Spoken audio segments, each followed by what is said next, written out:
Live transcript on.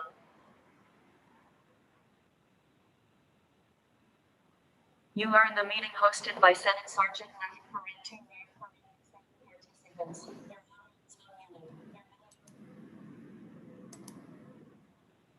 Zoom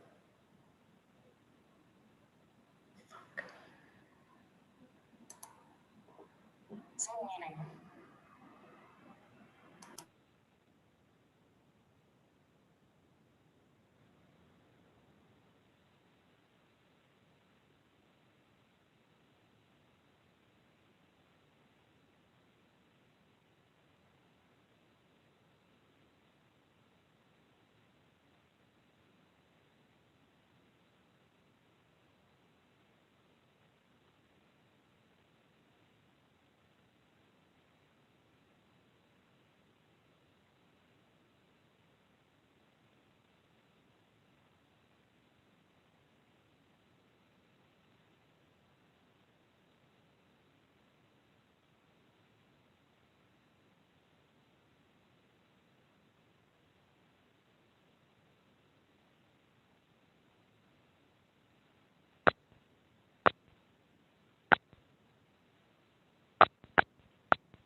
Carry on then?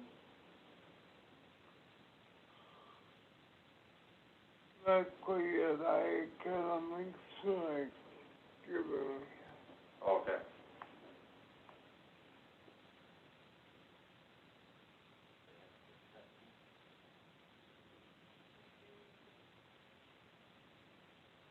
To put on my microphone. Welcome to everyone attending the Senate Committee on Elections, Election Process Reform and Ethics. It's called to order. Please silence your phones. And if you need to register, we have the tablets up front to register in favor or against, or if you want to register to speak.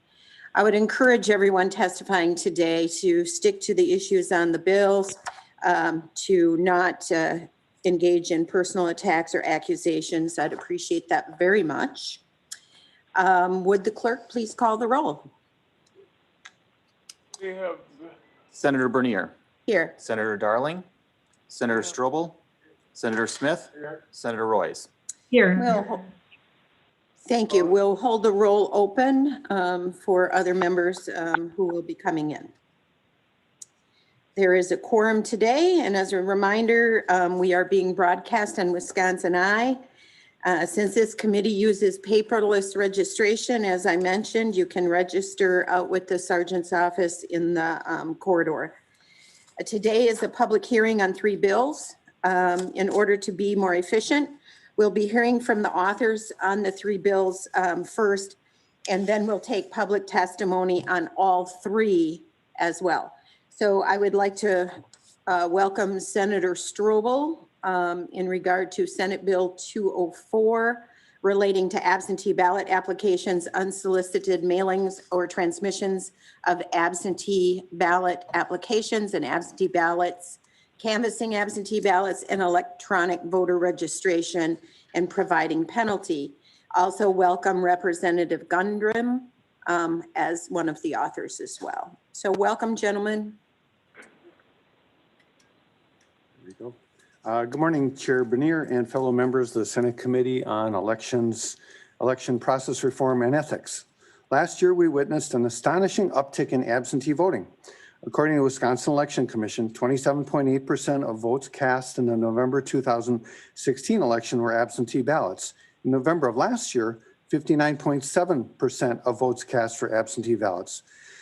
This increase in absentee voting, driven primarily by COVID-19, highlighted some discrepancies in our current absentee ballot process. It also highlighted a couple of opportunities to codify best practices that increase transparency and provide uniformity in absentee voting. Under current law, some voters automatically receive absentee ballots in the mail, and others must request them every time they wish to vote. Under current law, some absentee voters are required to complete a request form, and other voters are told an absentee ballot witness certificate is sufficient. Some voters are required to show a photo ID when they cast an absentee ballot, and others are not. SB 204 contains provisions that standardize the treatment of these topics in statute and ensure that the absentee ballot process is uniform and consistent for all voters. One thing that I believe works well is the current absentee ballot request form, or EL-121.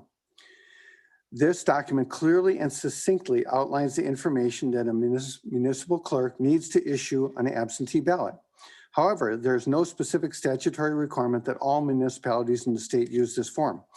While I strongly suspect that most municipalities do use this form, it is my hope that codifying the elements of the document in statute solidifies its employment as a uniform publication for Wisconsin elections. This portion of the bill also clarifies that an absentee ballot application is not the same thing as a witness certificate that accompanies a completed absentee ballot. There is a case to be made that Wisconsin Statute 6.86 parentheses 1 requires electors to submit an application prior to receiving an absentee ballot. However, since 2016, when the Elections Commission issued guidance saying an application and a certificate may be the same thing, there's been a robust debate about this issue. SB 204 provides much needed legislative clarification on this point. Related to this is the bill's requirement that a request for an absentee ballot contain the voter's written signature, or if submitted online, an electronic signature verifying that it is the voter and not someone else requesting the ballot. After input from one of my clerks, we inserted into the bill a requirement that online requests for absentee ballots and online voter registrations be retained in a PDF document for easy review of local clerks. Currently, the information from the online form is retained in WisVote, but local clerks who maintain their own file of absentee requests and voter registrations may prefer to retain a copy of the actual form, not just the data log in software. SB 204 also standardizes how ballots are distributed. Military and overseas voters may continue to receive ballots automatically mailed to them, but Wisconsin voters in the U.S. are required to apply for each absentee ballot they wish to receive and enclose a copy of their voter ID document. We know voter ID is a popular and effective mechanism for ensuring election integrity. A Rasmussen poll released March 17, 2021, found that 75% of likely voters in the U.S. support voter ID laws. Now, here's the most important thing of really this bill: ensuring that every absentee ballot cast in Wisconsin follows a process that mirrors what voters experience during in-person voting at the polls on election day is vital to restoring public confidence in our elections. When Wisconsin voters cast a ballot at the polls, they show their ID, they sign a poll book, and they receive their ballot, which they then slide into a tabulating machine when they have made their choice. It is a simple but effective process. There are no questions about different rules applying for different people. The same should be true how we cast absentee ballots. There should be an application for each ballot, a voter ID check, a ballot, and a witness certificate for each ballot returned by either mail or cast in person at a clerk's office.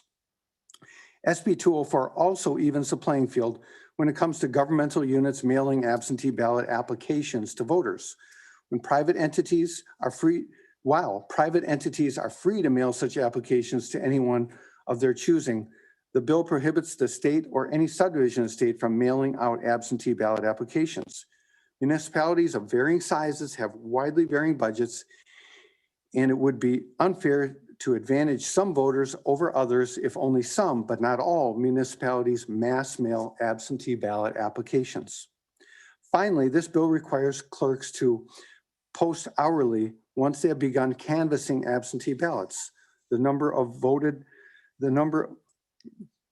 Once they have begun canvassing absentee ballots, the number of voted absentee ballots received, the number of absentee ballots counted, and the number of outstanding ballots remaining to be counted.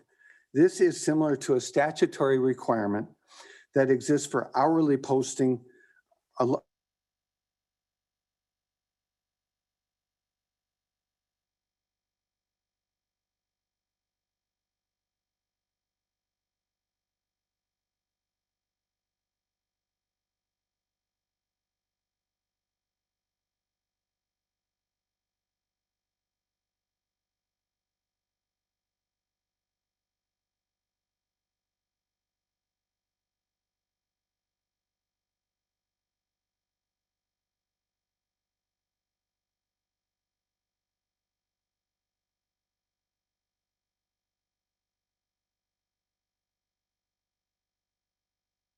Assembly lead, honored to be the co-author of this piece of legislation that restores the integrity of our election system. It also strengthens voter ID requirements, firmly secures our elections by putting in place a Class 1 felony for any election official who sends an absentee ballot or absentee ballot application to a voter without receiving approval from that voter to do so.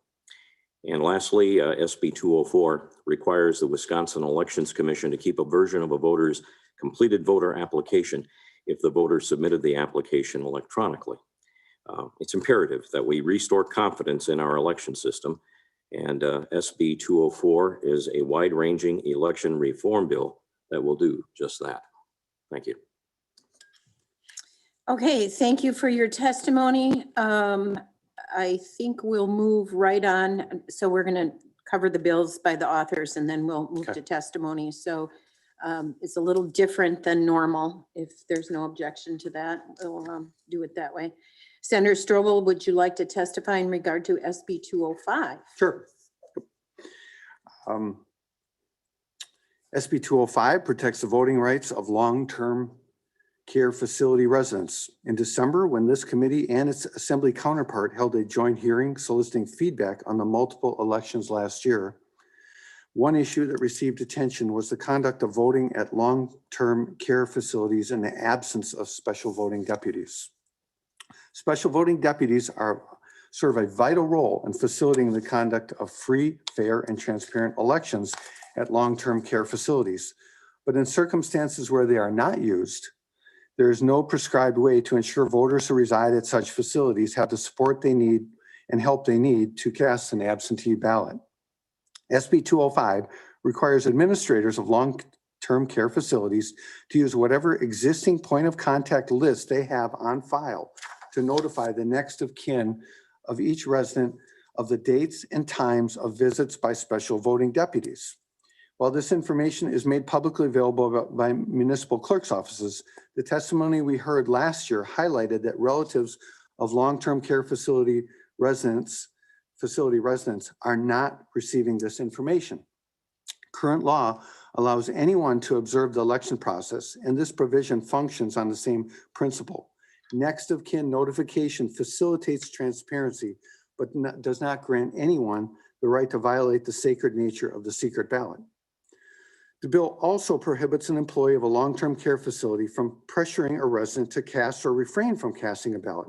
The decision to participate or refrain from participating in an election should be the sole purview of the voter. Given the disparity in influence between a nursing home worker who provides care for a resident, food and other type of care and so on, and a resident who is in need of that care, it is important that we not conflate the decision to vote or not vote with other decisions that impact a resident's life. After speaking with colleagues about this bill, I am also working on an amendment while in drafting I will touch upon here. The amendment will direct the Wisconsin Election Commission to prepare an online course that can be completed by long-term care facility workers and would result in them being certified to assist with absentee voting in their facility. The certification would be taken to a municipal clerk who, after making his or her own determination, could choose to swear in the individual as an election inspector for that particular facility. Each facility would need a minimum of 2 workers to complete the training and be sworn in by the municipal clerk in order to conduct absentee voting assistance. A minimum of 2 trained and sworn individuals would need to be present for the other to assist a resident in requesting, completing, and returning an absentee ballot.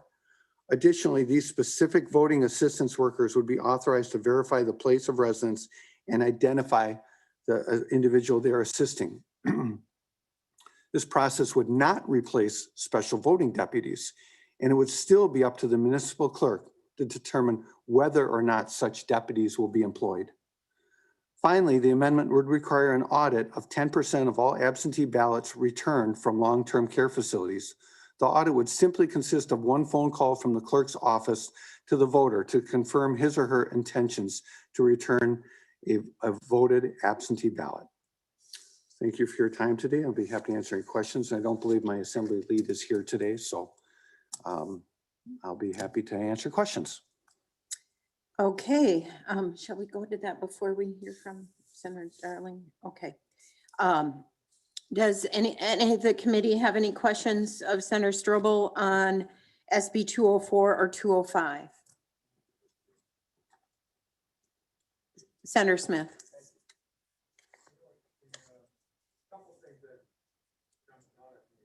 In 204. Oh, yeah. Hey. No, it's on. It's on. I'm just leaning back too far. I gotta get into it. All right. So I gotta get myself caught up after hearing 205. But so you have here, while private entities are free to mail such applications to anyone of their choosing, the bill prohibits the state or any subdivision of the state from mailing out absentee ballots. Now, my question is why you think that it's unfair for some municipalities who do the mailing and others who don't. But you don't think it's unfair for private entities who might have the funds to do that and others who don't? Again, it's a free speech issue, and if a private entity chooses to send that application, that's their monetary expenditure. But again, when we look at consistency and transparency in the election process throughout the state, either everybody should be doing it or nobody should be doing it. And it appears to me that we just logistically aren't able to do it statewide from the municipalities. So yes, I think that would be unfair for some municipalities to be sending out those applications while others do not. So, of course, in 2020, the Election Commission decided to actually do a statewide mailing of applications, right? So we could continue to do that, and that would be fair, right?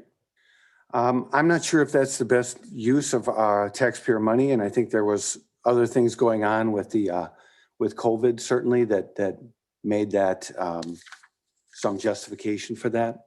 But without the COVID-19 situation going on, I really don't believe that is necessary or the resources are best spent doing that. So maybe also you can clarify something that's been kind of on the back of my mind for 10 years since voter ID became a thing.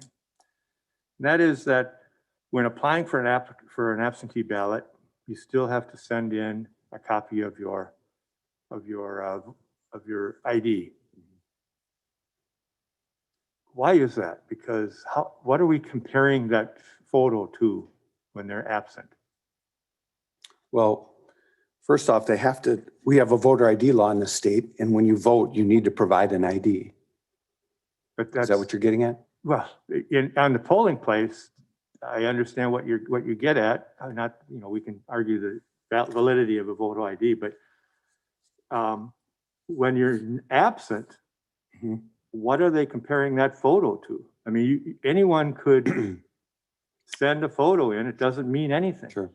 Well, when you register, you provide your ID, and when you then vote absentee and you provide an ID, it's there to be compared to it. To what? To the application, to the, Human being is not in front of you to compare a picture to. well, you've got an ID on file and you're receiving another ID, and you can verify that the two IDs do match.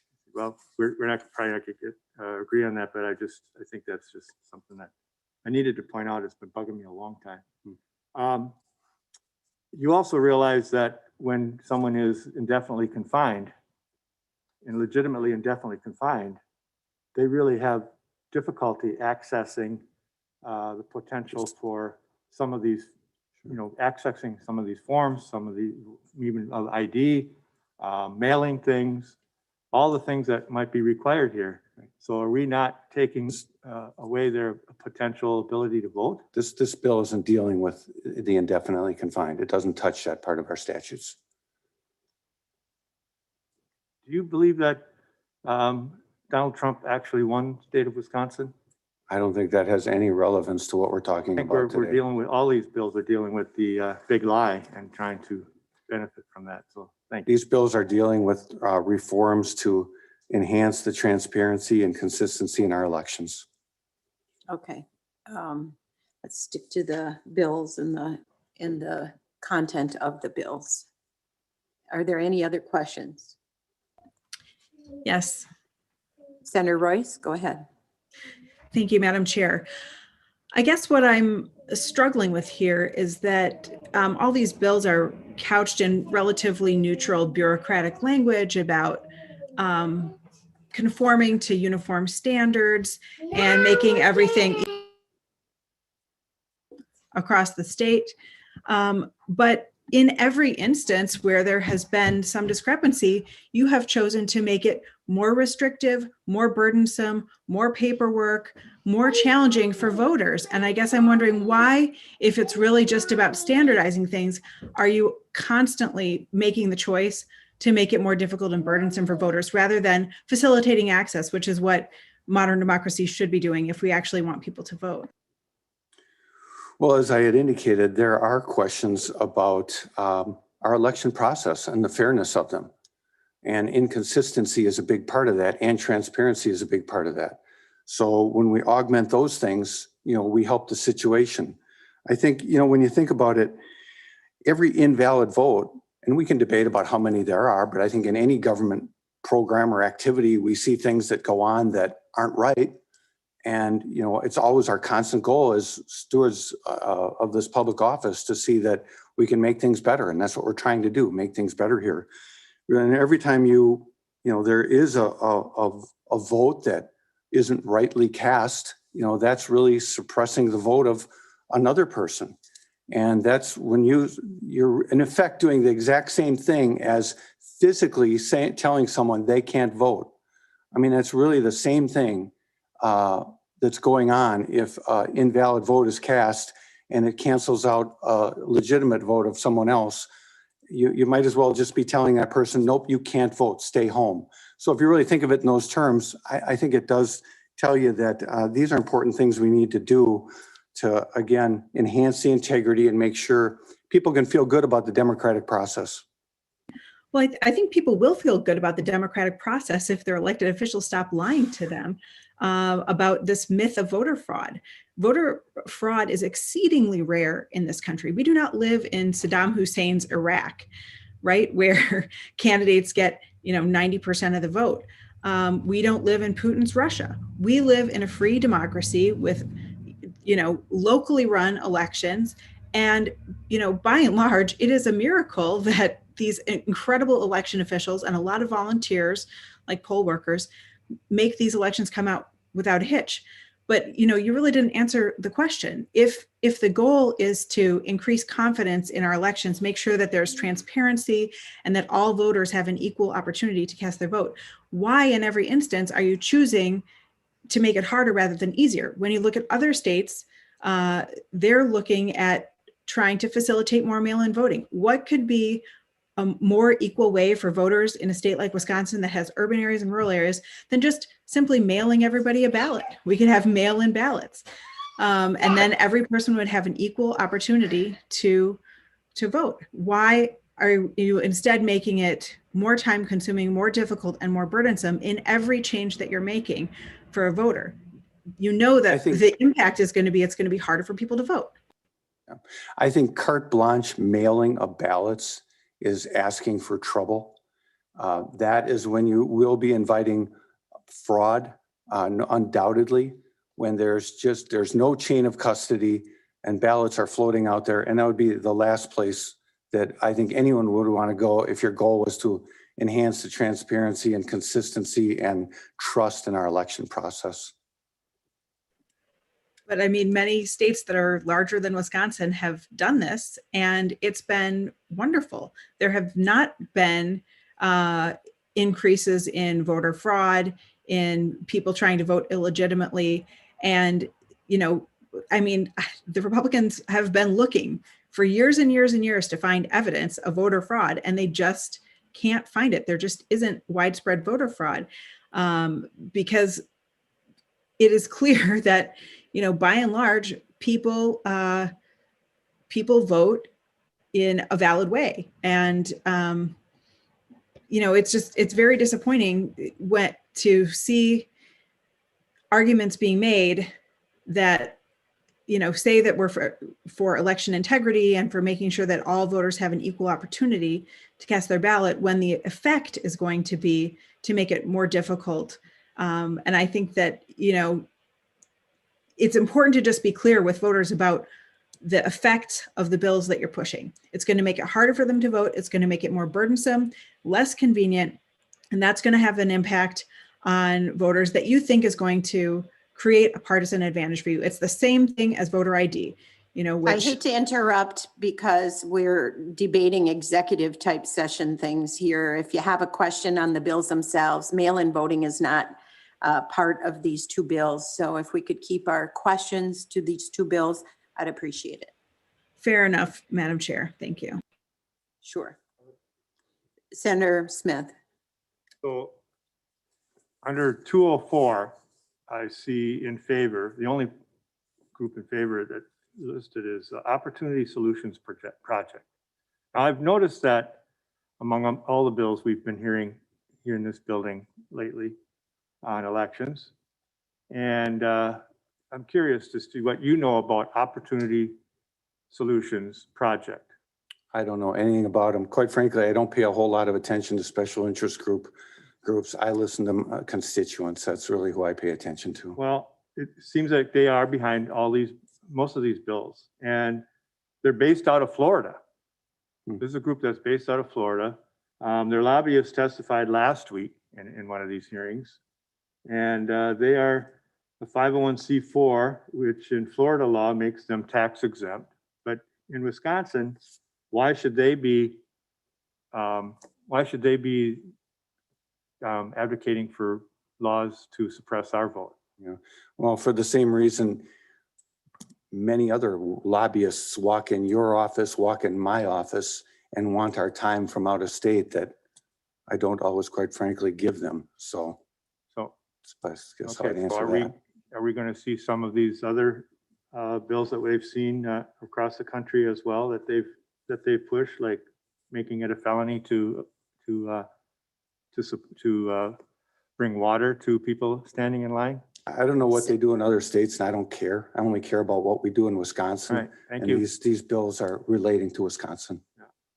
Okay, so I started out this meeting with asking people not to make accusations toward our fellow members, that our questions should remain to the specifics of the bill and the bills. And I just really am adamant about that. So This is an organization that supports these bills, and well, there are a lot of other organizations with the that bill. support other provisions in regard to election law, and we don't prohibit people from coming in to testify. And so you can ask them questions about what they want or how they want it.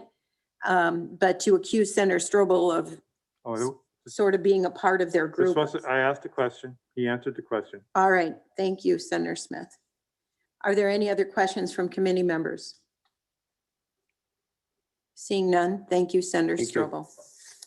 Senator Darling, you are up close and in the front, SB 211. You will be joined by one of our colleagues from the Assembly, Representative Steffen.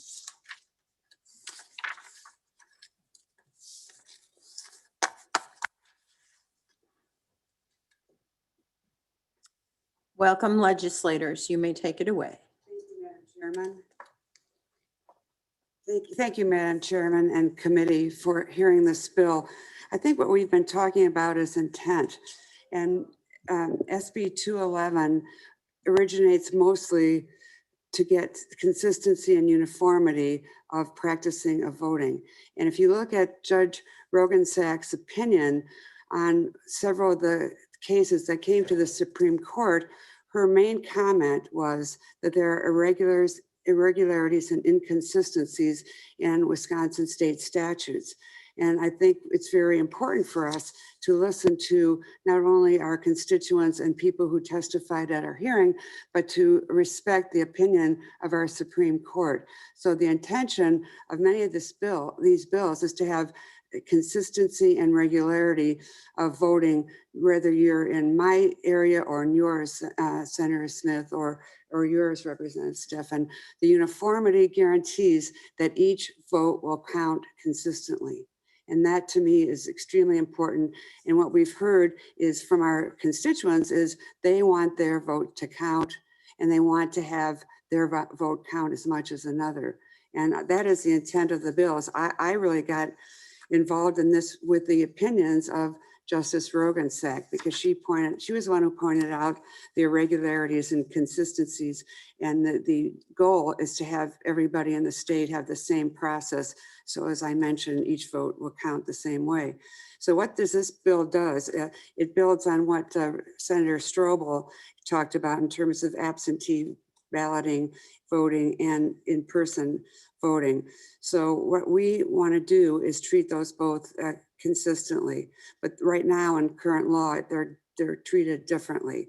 And the Wisconsin Election Commission already has a form to request an absentee ballot. And that's what we're going to be talking about, the ballot and the use of that information when it comes to casting that ballot. So SB 211 puts the information required on that form. That form is the Election Commission's form into state law, so that we will have consistency. And our clerks are very well intentioned. And I'm not saying they're not, but we need to have consistent, uniform application of the law. And so we need to be specific in the law as to what is expected. So it requires the Wisconsin Elections Commissions to create an absentee ballot request form that is separate and distinct from the envelope in which voters are required to seal and submit absentee ballots. So this is a two-part process. We want to make sure that it is a two-part process. In Wisconsin, voters have multiple ways to vote early. A voter can vote absentee by mail, or voters can request and vote absentee in person. While these options are called absentee by the Wisconsin Elections Commission, the agency treats them differently, and that's what we're trying to get at, consistency. So my bill and our bill creates a standardized form and consistent process for requesting an absentee ballot in Wisconsin, and that will be the only form allowed to obtain an absentee ballot. The bill only allows the information from the EL 122, which is entitled Official Absentee Ballot Application / Certification, to be used to obtain an absentee ballot. And that form may be filled out only by the voter, and the form only takes a few seconds. So what are we going to look at this form? It's the same thing that the elections board has. The voter's municipality and county of the resident. That's fair, right? The name, date of birth, and contact information for that voter. The street address of their legal voting address. The election which the voter intends to vote absentee. Whether the voter is a military or overseas voter. The voter's confidential identification serial number if the voter has a confidential listing. The lawful method by which the voter prefers to receive the absentee ballot, and whether the voter is hospitalized. It only takes a few seconds to fill out this form. And I think most people will agree it's very important that when you go to vote or request an absentee ballot, that you are getting the same amount of freedom and consistency as I am, or anybody, Representative Stefan. So with that, I'd like to turn it over to Representative Stefan to give his testimony, and then we'd like to entertain questions from all of you. Thank you, Senator Darling, and thank you, Chairperson and members of the committee. This bill really could be the sister bill to Assembly Bill or Senate Bill 204 that you just heard, because it builds on that. And one of the most important parts is that separation, creating two separate documents between the application and the certification. It was referenced the court proceedings and Justice Roggensack's opinion. And as a part of that, if any of you had watched that, that proceeding that occurred before them, this issue of having both the application and the certification on the same form was a major point of contention. And so this, just separating them into two separate forms so that there's some clarity, some distinction, some enhanced trust that is assigned to the whole process is reasonable. And then of course, adding some additional requirements for contacting individuals, because as we all know, clerks can contact individuals. If there's an issue that exists with a ballot, they sometimes contact the voter, try to reach them to say, hey, there's a problem with your application. You have to come down here to change it. We're not allowed legally to cure it. And so having additional contact information is of value. So this all helps with addressing the growing concern relating to voter integrity, not only within the state, within the country. And while there have been opportunities and that have been entertained to expand voting in other ways, the downside is that the public has lost trust. And so we're trying to find some ways that are reasonable, thoughtful, to make some modest adjustments in our state code that provide some clarity where there's ambiguity and provide some certainty where there's uncertainty. And that's our job. I'll just share something with you. When I first came to be an elected official, one of my first meetings as a freshman was touring and meeting with the justices. And being in office for just a couple of days, I got to speak with Justice Prosser. And I asked him, what is the most important thing, piece of advice you'd give to a freshman legislator? And he was very quick to say, be specific. Be specific with your legislation and your intent. And that's really what we're doing here is we're trying to not provide barriers, but provide greater clarity to the legislative intent that was created before us. And so it is with that spirit that Senator Darling and I draft and submit this legislation for your consideration. Thank you. Thank you, Representative and Senator, and that is good advice. After numerous years here in the legislature, I have found that there have been bills that come back and back and back again to be more specific. And so that is very good advice. While you're sitting here, I'm going to ask Legislative Counsel, because you didn't hit on this. So I want to ask Legislative Counsel a question. Hopefully she has the answer on the top of her head. Is the EL form, the request for absentee form, a public record? Yes, that should be publicly available. Okay, then if someone wanted to request that form, they could, because it would be in the municipal clerk's office, correct? Right, so if the municipal clerk has a public record, which would include that written application, then yes, an individual could make a public records request for that form. Okay, you can keep that on. I'm like in a courtroom here now. So if the request for absentee is on the ballot envelope, and I want to request to see the absentee request form for a person that voted in a municipality that uses the envelope as a request for absentee, would I be able to request that envelope as a public record? Yes, that would also be a document that you could submit a public records request for.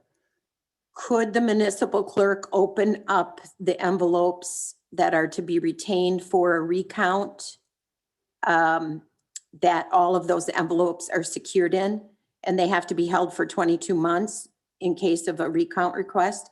Would they legally be able to open up that and retrieve that envelope? I'm sorry, I'm not sure I follow your question. So during the election, I'm sorry to put you on the spot, but so after the election, all the ballots go in a ballot bag and sealed with a serial number. All of the election materials, including the envelopes, are also sealed and retained in a locked facility in case there is a recount request. And then those affidavit envelopes come out to be reviewed by the individuals involved in a recount. So I'm questioning whether those affidavit envelopes can actually be taken out and retrieved. Well, first of all, it wouldn't be convenient. Second of all, I'm wondering how accessible those envelopes would be, and if the law would allow them to retrieve the envelopes as proof of request for absentee. So you're asking about a public records request for documents during an ongoing recount? Well, from the materials that are held in case of a recount. Okay, so there's no ongoing recount. It's No. just the materials that are being retained for 22 months. Right. I believe that those would also be subject to a public records request. Okay. So it would be available. I believe it would be very difficult But we can double check to make sure we're correct on that, because I know as a county clerk, all of the municipal clerks bring their post-election materials to us, and then we secure them in my case, in a vault that's locked. And I was trained that all of that cannot be touched, which is why you have a lot of county clerks and municipal clerks that say the absentee request form, that stays in the clerk's office in a file cabinet, readily accessible for, a public records request if asked. If in the vault, secured in a locked facility, I question the ability to do that. Have you had a discussion with the election commission or any municipal clerks or anything that use the envelope, if they've ever had to retrieve it as evidence of a request for absentee? No. I haven't either. That's Yeah, a I good haven't asked that question either, but maybe we will Sure. have a clerk on that we can ask. How do you do that? Do you keep them in the envelopes up in the clerk's office so you can retrieve them, or if they're in with the ballots and all of the secure things? I think the point you bring out is that it should be consistent. And Yes, it should be legal and abide by the law. I think you bring up a really good point. yeah. It's maybe an advantage or a disadvantage to know the intimate details of this process, so. Well, you're right. And it's important that all the clerks know the information and apply it the same way. Because look at the opportunities we offer our voters. We have early voting. We have absentee by mail. We have absentee in person. And we have the opportunity to vote in the day of the election at the polling place. So all these different options for voters are, we have to make sure that they're consistent and uniform, because we have so many options, which is really good because it offers the voter many opportunities to meet their needs. Then we should make sure those procedures are consistent and uniform, and that the Elections Commission is matching up. We're doing what they expect, and we're matching up with the law. Yeah, and maybe I'll ask the Milwaukee Election Commission director or someone who use that option for the envelope and how they file those, if they actually file them. So that request for absentee generally is filed in a file cabinet alphabetically and all of that. One of the clerk duties to keep everything organized. And so how they do the envelopes, that is, kind of it's a good question as to how that becomes a public record if someone testifies that they want to keep it that way. So, Good point. okay. Anyone else? Senator Smith. Thank you. So, and I understand, and I certainly appreciate that we respect that third branch of government, the justice system. And Justice Roggensack's minority opinion in that particular case, because she was in the minority, fortunately, to tell you the truth, about a ruling that if had gone the other way, it was 4-3, would have overturned the election. So are you saying that you are supporting Justice Roggensack's position that we probably, that you would have overturned our election based on Donald Trump's big lie?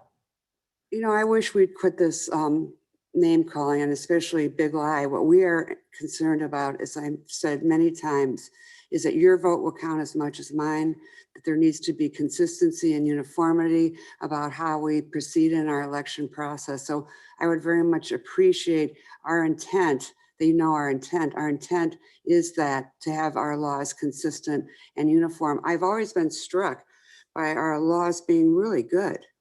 In terms of when we compare Wisconsin laws to other states, we are recognized as having a really good system. The issue is consistency and uniformity, not just what's on the books. So what is important is to make sure that our intent, as Representative Stefan made, is specific. And so this bill makes our intent more specific so that in an interpretation, it will not be as much of a quandary about what do I do. The intent should be clear and specific, as Representative Stefan has said. And so we're changing the statutes to make them clarified and clear. We're not changing the content of that statute as it is, but adding on information to have intent and consistency and uniformity. And I think Justice Rogensack was very clear about that. And I think Justice Hagedorn, who really was the determining vote, you know, he just came at it from a different point of view. He didn't disagree with the consistency, inconsistency, or uniformity. He just thought those changes should be made before the election, in my opinion. That's how I took it. Sure. So, but you're basing your bill here on the minority opinion. But we said before all this started, it was the intent that I had to make the election laws more uniform and consistent. Because as I looked at the statutes, often what one clerk was doing in one district was not consistent with the other clerks are doing. And the clerks mean well. I don't mean to say they don't mean well, but there is inconsistency. And there's an inconsistency with what the election board sometimes does and what our state law has is the intent in statute. So we have to clear those things up. So that's the intent of this legislation. Well, And if I could just sure, jump in. please. So you mentioned the minority opinion. We are siding with the majority of Wisconsinites and majority of Americans who have identified voter integrity as a growing concern. Well over 50% of people in a recent poll just a few days ago by the AP indicated that they consider voter integrity to be either a high concern or an extremely high concern for them. And that's both parties. And yes, it has vacillated between the parties depending on the election, but it's going the wrong way. It's going the wrong way. And we have to be, my responsibility, Senator Strobel's or Senator Darling's responsibility, all of ours, is to be responsive in ways that we feel best to address this. This is our idea on how to restore confidence with people. One small step, but it's our idea. If you have ideas on how to restore the confidence of people and voters, please know that I would love to hear it. But the trend is going in the wrong way. The public supports this overwhelmingly. And it's important that we find solutions. If you have others, I'd be happy to work with you, Senator. Well, you'd have to show me the proof that the public supports all these. I could give you a bunch of polls if you'd like to, sir. Yeah. I think you agree, Senator, that you want consistency and uniformity and that the voter wants that too. So all of the votes will be handled the same way. And I don't think you could disagree with that intent. Well, I do have more questions, but I think if we had clerks going through here, they would tell us there's consistency. So have you worked with the AARP and the Disability Rights of Wisconsin on this bill? Because I know they're opposed to these measures, but have you talked to them, worked with them to address their concerns? I have not. No, but from other discussions, that opinion, I understand why they would have some concerns, but this particular bill, I don't think they could really object to, because there are multiple, so maybe they are, but you have to look at the consistency and uniformity. And I think that they would agree with that. Whether every detail is what they would agree with is something else. You can't, I'm sorry, but please don't try to put words in their mouths, because they do disagree with these bills. Thank you. Well, I believe the Disability Rights of Wisconsin is going to be here to testify today, and they may or may not be against this particular provision. They're just concerned overall, and I've worked with all of them to discuss many of the election bills that are coming up, and we will have a more thorough discussion on that. And I appreciate that, because one of my constituents, Barbara Becker, is very much involved in this issue, and my staff has worked with her, and I have a very good communication line with her, and I respect her opinion, and I always listen to what she says. Absolutely. Not that I always do what she wants me to do, because sometimes there are different interpretations, but I really respect her opinion. Yes. Any other questions or concerns from the committee? Yes, Madam Chair. Senator Royce. Thank you. Consistency is important in the law. And, you know, I think we do want voters to have an equal opportunity to cast their ballots. And that's why having 4-hour lines in some municipalities and no lines in others is unfair and unjust. It used to be in Wisconsin that a voter who wanted to vote absentee could sign up to be on a permanent absentee ballot list. And now it's restricted so that only a so-called indefinitely confined voter may be on the permanent absentee ballot and list. And then the rest of the people who want to vote by mail have to sign up every single year. And that change was made during your tenure in the legislature, Senator Darling. So I was just wondering if you were supportive of that change of making it inconsistent for two groups of voters and how they voted and wanted to receive absentee ballots. I mean, you could say, I want to have an absentee ballot for the rest of the elections versus I want an absentee ballot for this election, but I want to have the option to do what I want to do for every other election. So I'm not going to sign up to have an absentee for every election. And I'll just say this, and this will be up to the chairperson, but I'd be happy to discuss all the 40+ bills that we will be discussing as a legislature regarding to election integrity today. However, I thought we are here to discuss our bill. And You so, are precisely right, I am. Okay, Representative, thank and you. I've made that point 2 or 3 times now, but thank you for helping me make it again. We appreciate that. The indefinitely confined bill is out there. We can work on it together separately, but we do need to keep our comments directly to SB 211. Thank you. Right. And I'm just making the point that the authors of the bill are arguing for consistency. They want every single absentee ballot, whether the person requests it by mail and it's sent to them, or whether they vote in person at the clerk's office, to be treated the same. And yet, Senator Darling, at least, supported a change to make elections inconsistent when it came to absentee ballots. I also want to address the comments about Americans supporting election integrity. What Americans support is the freedom to vote. They support making elections accessible and fair and open. They want to be able to have Election Day as a national holiday. They want an end to gerrymandering. They want automatic voter registration. These are things that are broadly supported by Americans. Americans support voting. Americans support democracy. What they don't support is limiting the right to vote, making it more difficult, more burdensome, more costly, more time consuming. And that is what this bill does. So I think it's disingenuous and problematic to take the mantle of election integrity and say that the public supports what you're doing. Clearly they do not. So many advocacy groups are against what you're doing. Even the clerks, who are nonpartisan, who administer elections, are against what's being proposed. And I think it's just very, very important to be clear that what you're doing is not supported by the majority of Wisconsinites or the majority of Americans.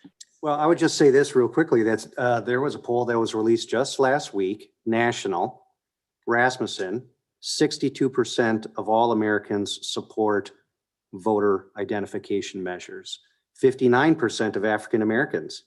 Now, I'm not sure which groups you're talking about, but it's certainly outside. You're correct that within the liberal echo chamber, you will not find support for what we're doing here. But the vast majority of Americans and Wisconsinites support what we're doing. And I think you're absolutely right. Freedom to vote is very important, but also responsibility, not only by the person, but also the administrators of the election, really has to be transparent, accountable, and fair. And I don't think many Wisconsinites would disagree with that. I think they would agree. They want their vote to count in the same as yours. They don't want inconsistencies. They want uniformity, and they want to be able to vote in a multiple ways to meet their needs. And as I mentioned, we have early voting, and many municipalities can define what that is, although there are people who think that that makes the system unfair because some have more time to vote than others. Some people think that it's very important that we have early voting, that we have in-person absentee balloting, we have by mail balloting, and we have in person at the day of the election. We have multiple ways to allow access to voting. And I think that most people will agree that there are multiple ways to vote in Wisconsin, and that provides more freedom and accessibility to everybody. Thank you. Thank you. Any other questions? Emphasis on questions. Senator Smith. There we go. I know you like to quote your surveys, which I'm not so sure they actually indicate anything to do with this bill. But if you're on that case, I'm curious if we should have that dictate the bills that we present here. Why wouldn't we also support redistricting reform to end gerrymandering? Because that is very, very popular, not just across this country, but definitely demonstrated in every county in this state. So I'm curious about your thought about that. I'm not going to allow them to Yeah. comment on it because it has Different. nothing to do with the bill, Senator Smith, Well, please. neither is this survey. Well, because they were reacting to something So am I. Senator Royce. I'm reacting to his surveys. I Okay, can tell you the intent. The intent of these bills are all to make the election process fair, consistent, and uniform. And so your question is a good one. I know it's on the mind of a lot of people, but it's not the content of this bill. Thank you. okay. So for a little background, the absentee request form was used by every single municipality throughout this state. Those who had larger and larger growing numbers of in-person absentee found a streamlined process of doing the request for absentee to put it right on the ballot. It was not legislative direction that created that process. It was an opinion from the Government Accountability Board that said, yeah, you can probably use an envelope to do that. And so this bill provides consistency that we go back to the full form for anyone with a request for absentee, knowing full well that we have a couple bills out here yet to streamline the process for in-person absentee through AVO and or, through that system that would treat it differently as well. So we're working hard as a full legislature, both Democrat and Republican, to help municipal clerks to work most efficiently and effectively and consistently. And so that is the background on the absentee request form and what happened there. So I hope that's I helpful. appreciate your clarification. And I think it's a great advantage for us to have your experience as a clerk with Absolutely. us. And I applaud you for that, because a lot of how the election laws are applied, a lot of people don't know about them. And I think you know that there are things that need to be consistent and uniform because of your experience and your relationships with clerks all over the state. So thank you. Senator Smith. You know, so I want to back up here a little bit. I appreciate that. I constantly hear, that we're here because we want to raise the confidence in our elections for our voters. And so with that in mind, would you be amenable to a friendly amendment towards your bill for nonpartisan redistricting reform, which would definitely restore confidence in votes by people across the state? No, because it's a different process. The redistricting is a process on its own. And you know that, and it's different from the election process. So this is what we're zeroing in on, is the election process. And redistricting is a very different topic and is a very different process. Okay, Senator Yes. Smith, you made your point. Okay, anyone else? Seeing none, thank you for your Thank testimony. you.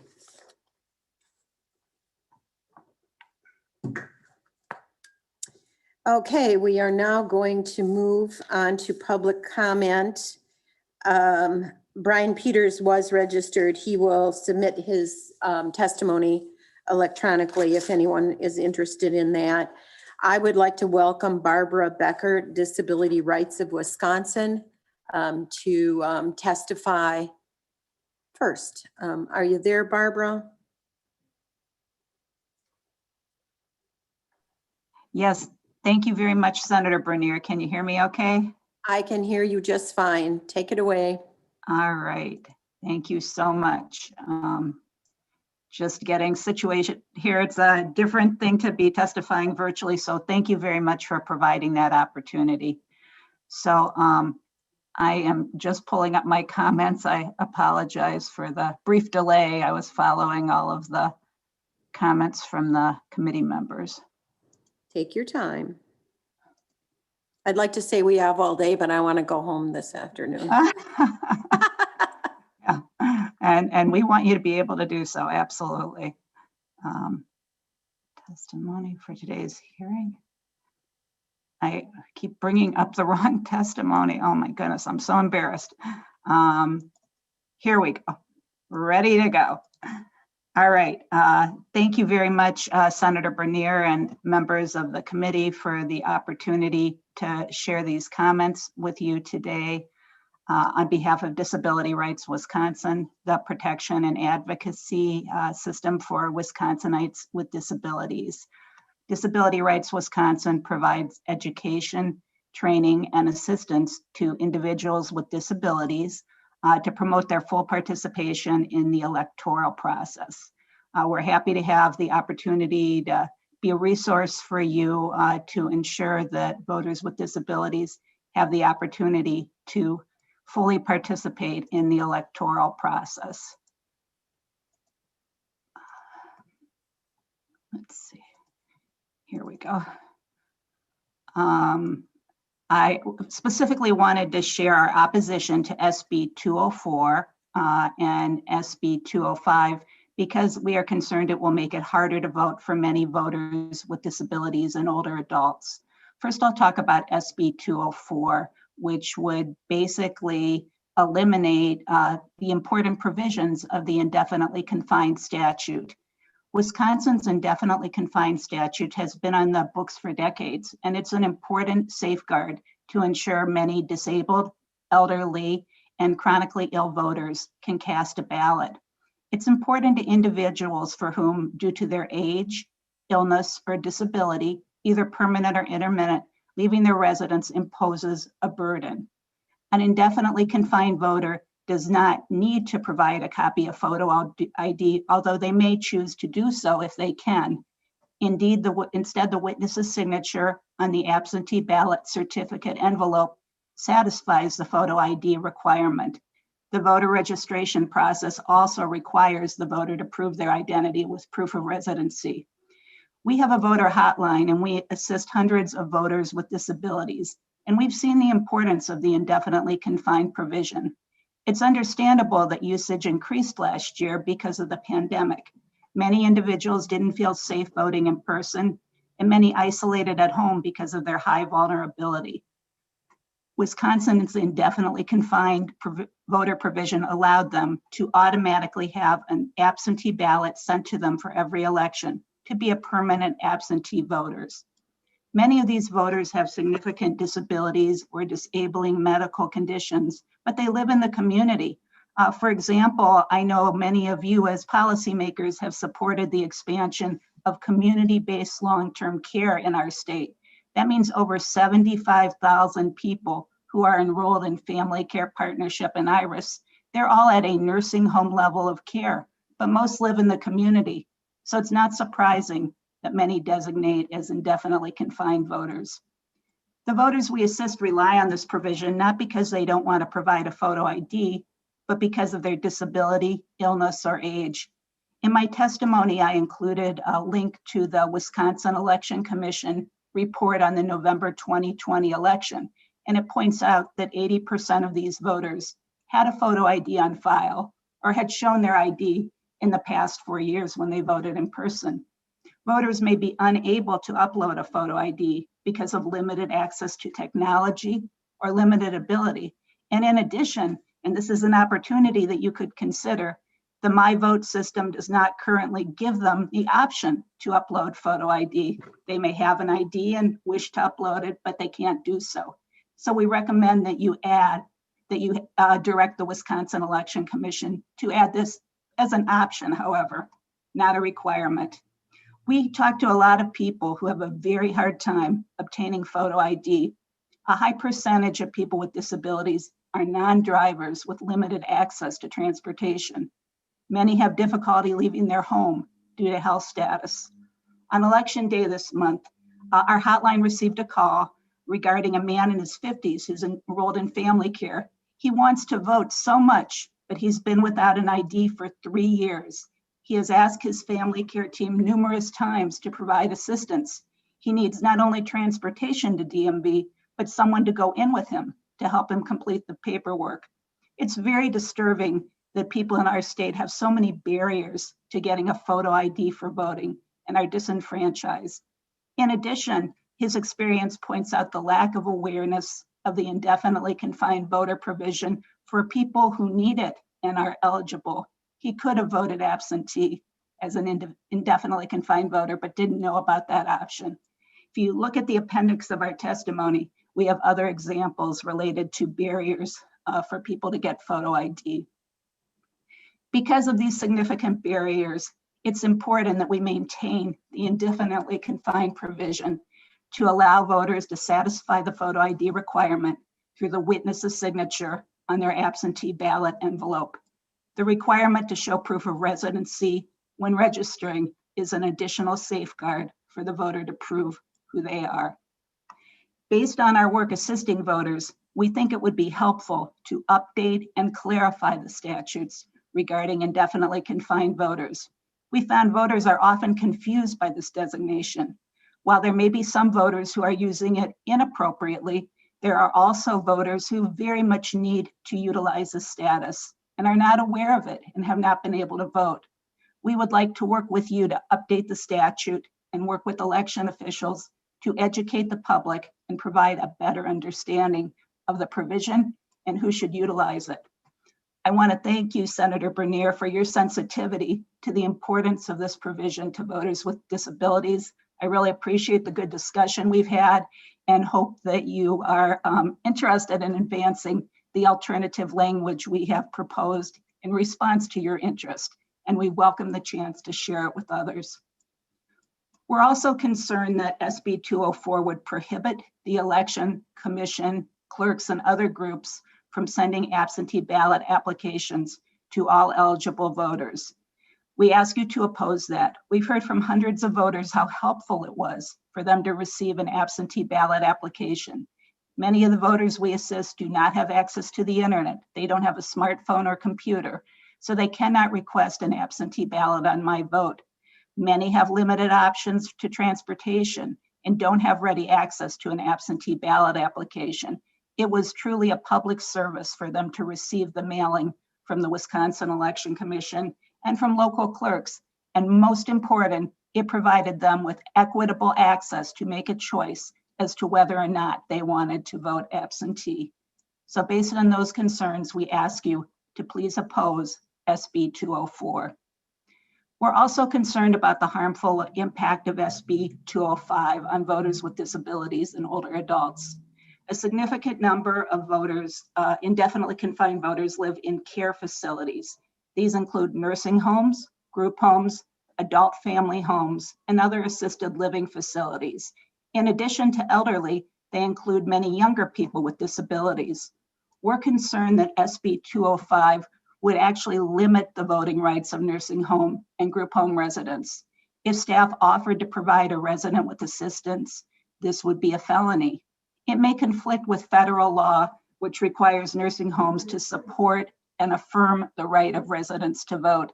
And I included a citation to a CMS memorandum on this topic. While the Special Voting Deputy Program is a very good one, it has a number of gaps, and we would welcome the chance to work with you to improve it. Many, but not all, care facilities are eligible to have SVDs dispatched by the clerk. SVDs make only 2 visits. They may miss many residents. They cannot register residents to vote after the deadline for voter registration outside of the clerk's office, and one or both of their visits may not occur until after the deadline has passed. SVDs only visit a facility if at least 5 residents are registered to vote and at least 1 absentee ballot request is on file.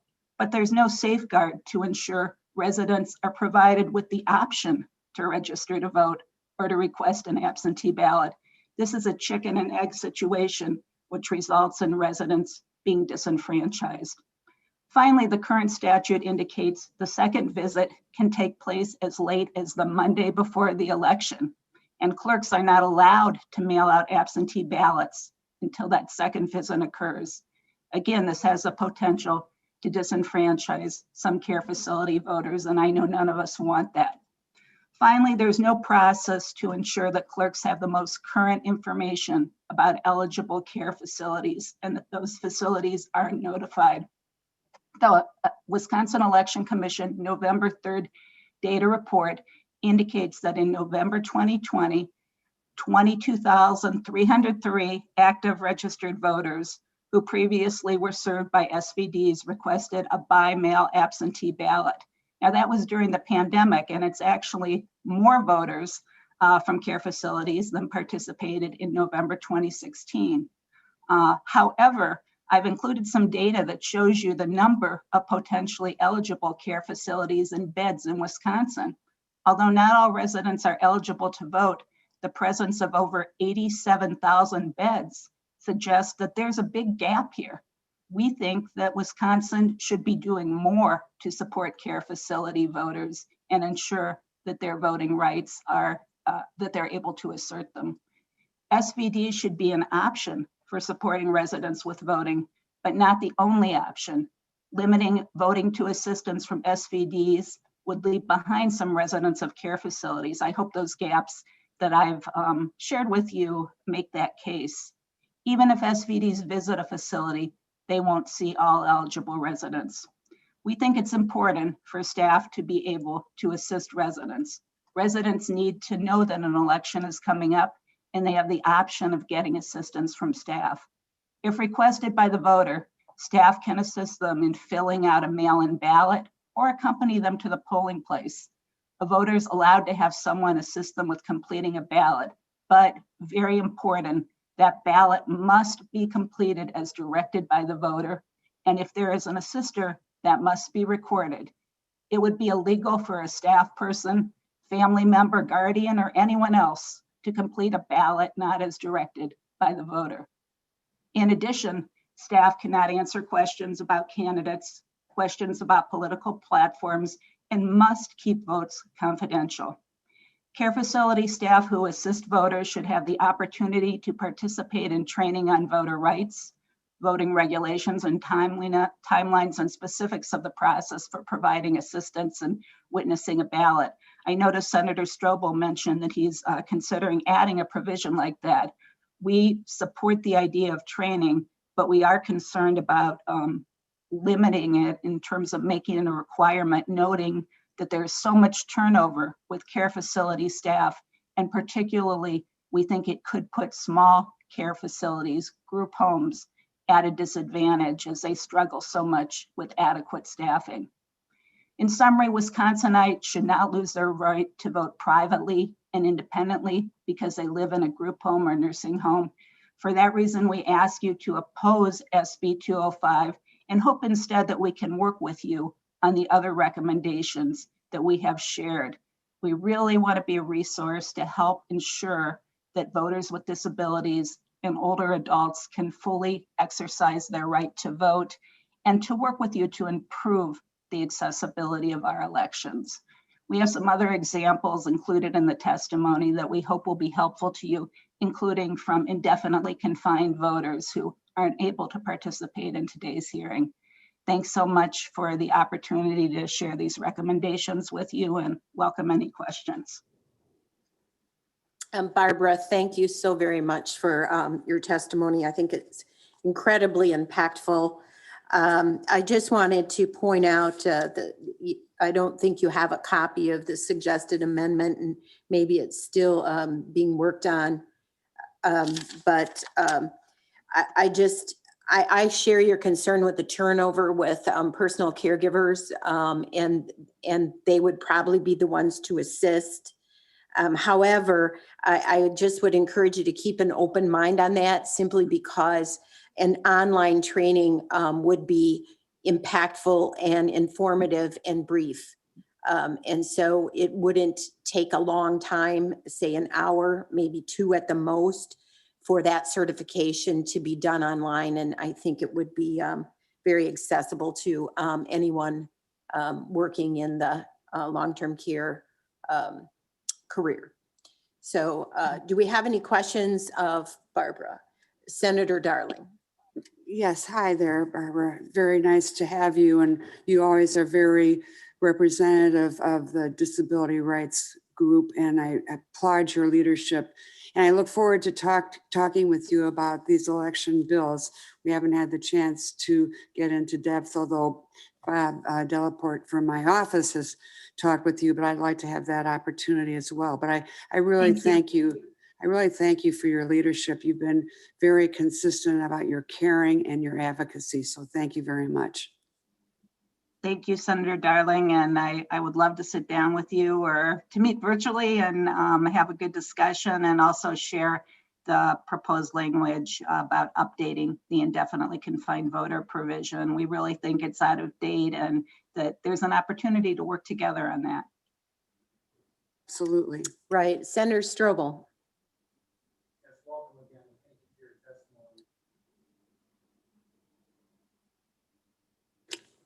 Sorry about that. Welcome.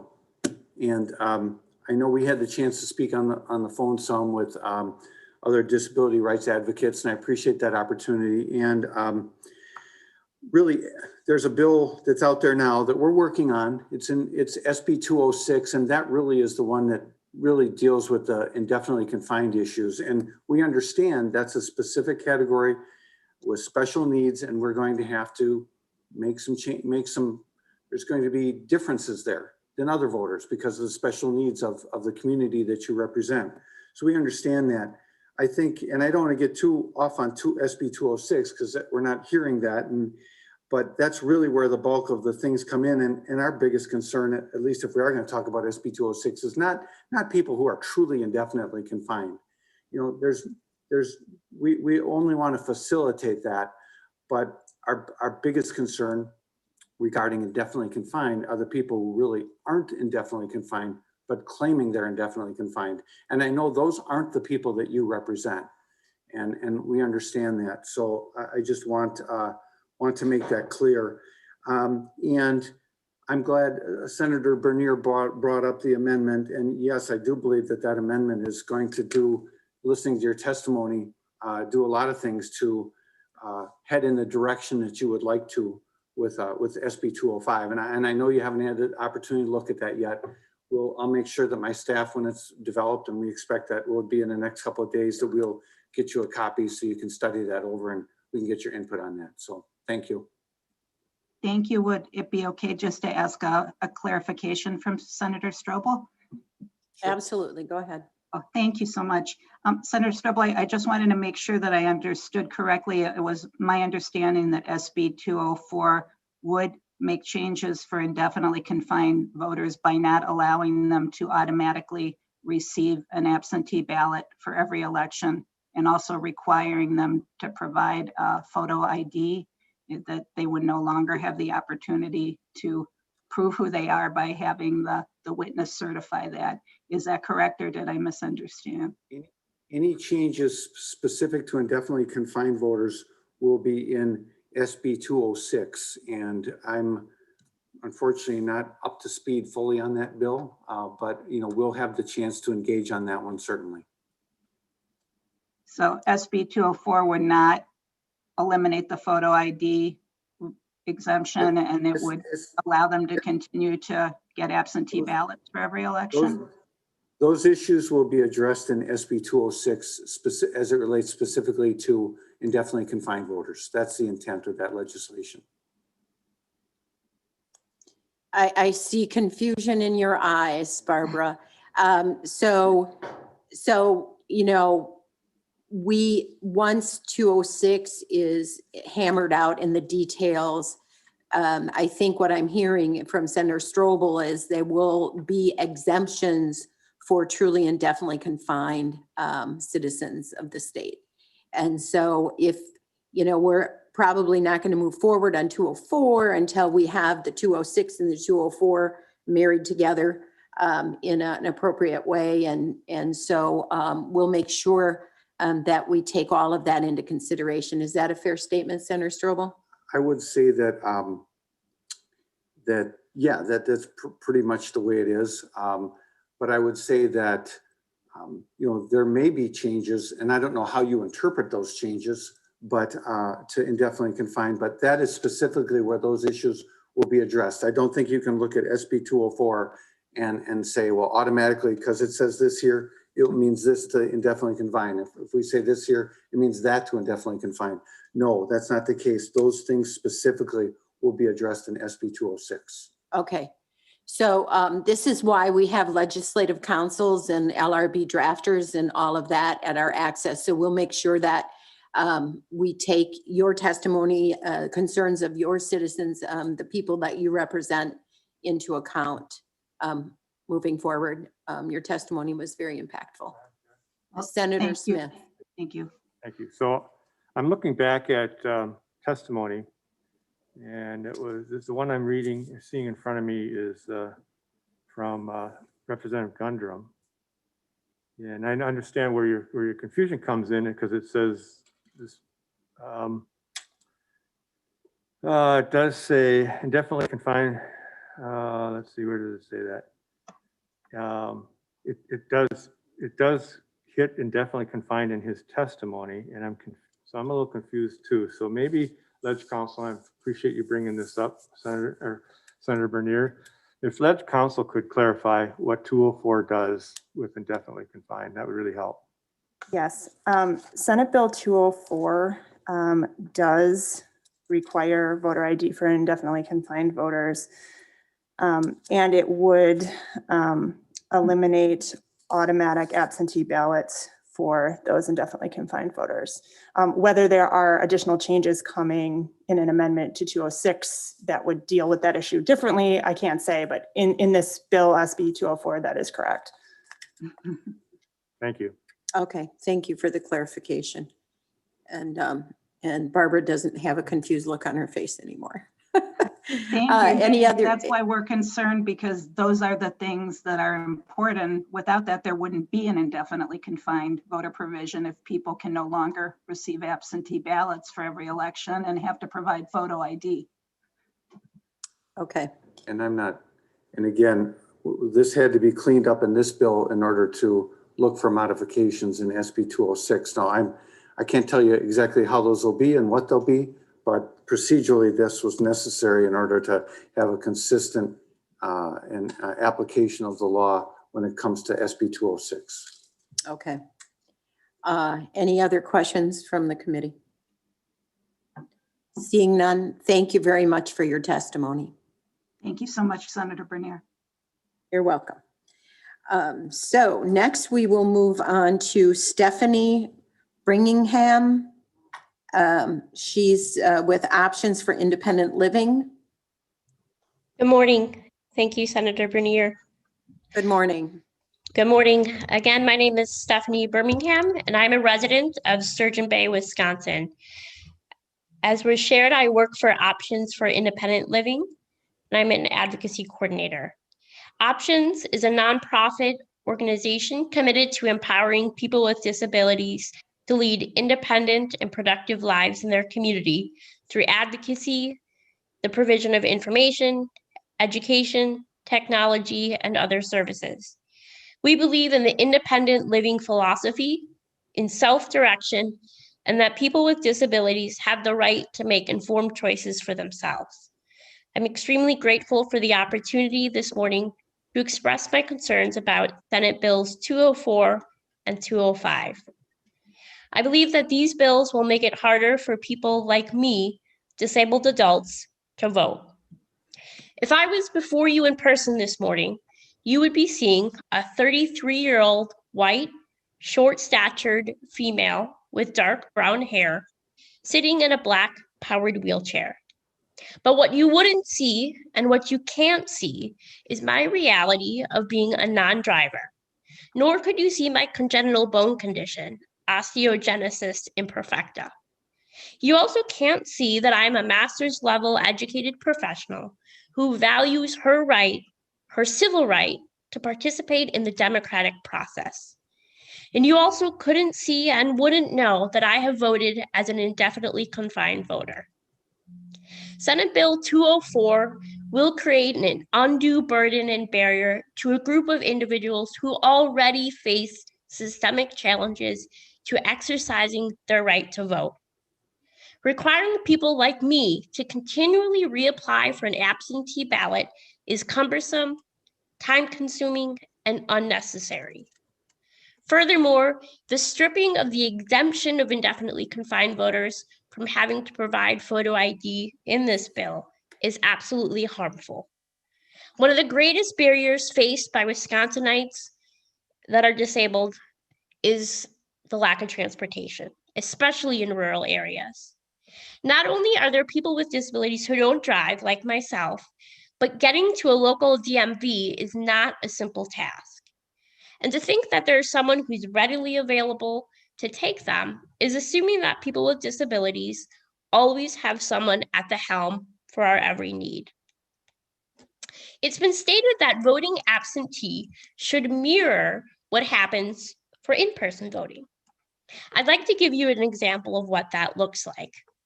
So in the spring election of 2019, I voted in person, but what that meant for me was risking my life. How did I risk my life?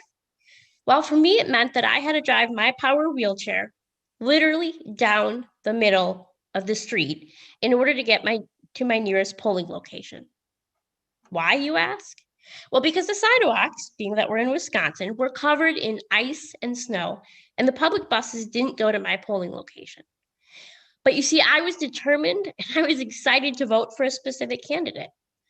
And I also wanted to honor the sweat, blood, and tears of those who have worked tirelessly to ensure that I and so many other people with disabilities have the right to vote. Lastly, I really ask that you consider the paternalism that is rampant throughout Senate Bill 205. Just because a person is living in a residential care facility or retirement home, it doesn't mean that they're incompetent or need a loved one to keep track of their voting habits. The bill's requirement of a facility or a retirement home's administrator to provide notice of the dates and times when an SVD will be visiting for those residents who intend to vote by absentee ballot really stands in stark contrast to the idea of individual freedom, choice, and privacy. I ask you, do your loved ones get notified when you vote? Additionally, this requirement creates further responsibility on already overworked facility administrators who already have requirements related to ensuring voter rights and voting access in their facilities. In conclusion, as an American, there are few things that are more important to me than my right to vote and ensuring that all people, including people with disabilities, have that same opportunity. Now, Senator Bernier, what I'm about to say, I know you've heard me say this before because we've been on the governor's task force for caregiving together. So you're going to have to hear it again, and I apologize. But I really invite all of you to reflect on the reality that the disability community is the largest minority that anyone can become a part of at any point in your life, any point in their life, right? Whether it's through accident, illness, injury. And if you're fortunate enough to live long enough, it's likely that you're going to experience a disabling condition, whether you want to call it a disability or not. And disability, guess what? It doesn't know race, gender, age, economics, political party, religion, and so on. Therefore, I really implore you to please, when you are thinking, working on these bills, and ultimately when you cast your individual vote, to please support accessible and inclusive elections.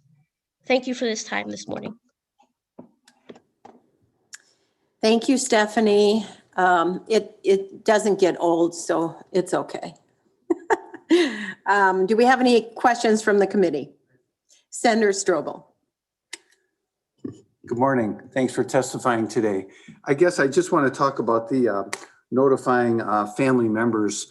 It may not be important to you, and I understand that, but it is important to a lot of our constituents that their family, that they are notified when a loved one in a long-term care facility, when the SVDs will be coming. So all there is being informed. Nobody has to do anything about it, but I can just tell you that there are a lot of people who are interested in that information, knowing when they're going to come.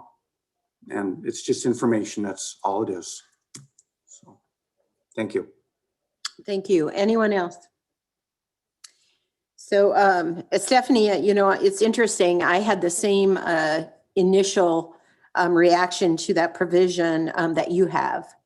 But I was talking to the Election Commission director in Milwaukee, who thought that was a fine idea. I think that's how I interpreted her her position on that too. So I think we're kind of all over the board on that. Not that any individual has to be assisted by the family member, just that they know when they're going to be there. And technically, that is published out when the SVDs, it's actually published and posted when the SVDs are going to be available at the nursing homes anyway. So just something to ponder and discuss from here on out. Yes, Stephanie. May I ask? I recognize that it is published in public knowledge. I'm curious to the intent of actually making individual contact. Is there a concern that individuals are voting and family members do not believe that their loved ones should be voting? Yes, we've had a number of constituents contact us that said that their family member didn't even recognize their own children, and somehow they casted a ballot. So we have had concerns with that, or just wanting to be there to assist them rather than having a stranger do it. Okay. Could I just kind of kindly remind that, you know, it takes a court order, right? There's a whole process, and you know, just because someone's living in a facility, they're not incompetent, and just because someone's, you know, experiencing perhaps memory loss or has whatever diagnosis you want to kind of throw out there, I just caution that human dignity really, I just think you're inviting a very slippery slope. And I don't know that you all would like your own wherewithal questioned. So I think I just really ask, as these bills are being crafted, for you to say, all right, if I was the person who was being considering myself indefinitely confined, how might I feel? So sort of that idea of let's put ourselves in another person's shoes. So that's all I'm going to say, and I appreciate again this opportunity for this ADA accommodation. So thank you very much. You know, I think one of the other realities, Stephanie, that we might not have touched on here is the fact that the many elderly are taken advantage of in some instances as well. And so we also want to protect them from being used or abused as well. So there's a fine line there where they have their independence, but yet they're very vulnerable, and that has to be recognized as well. Senator Smith. Thank you. Stephanie, thank you for well, you did compelling and wise words for us. I appreciate that. And your questions related to the nursing home really strike home to me. My father is in a nursing home. He's 96 years old. My in-laws are in their 90s, and my wife and I do a lot for them. We do a lot of things, but one thing we wouldn't even consider doing is telling them how to vote or even questioning whether or not they should have their privacy when voting. And I sure appreciate you pointing out some of the concerns and the slippery slope. I think that is exactly right.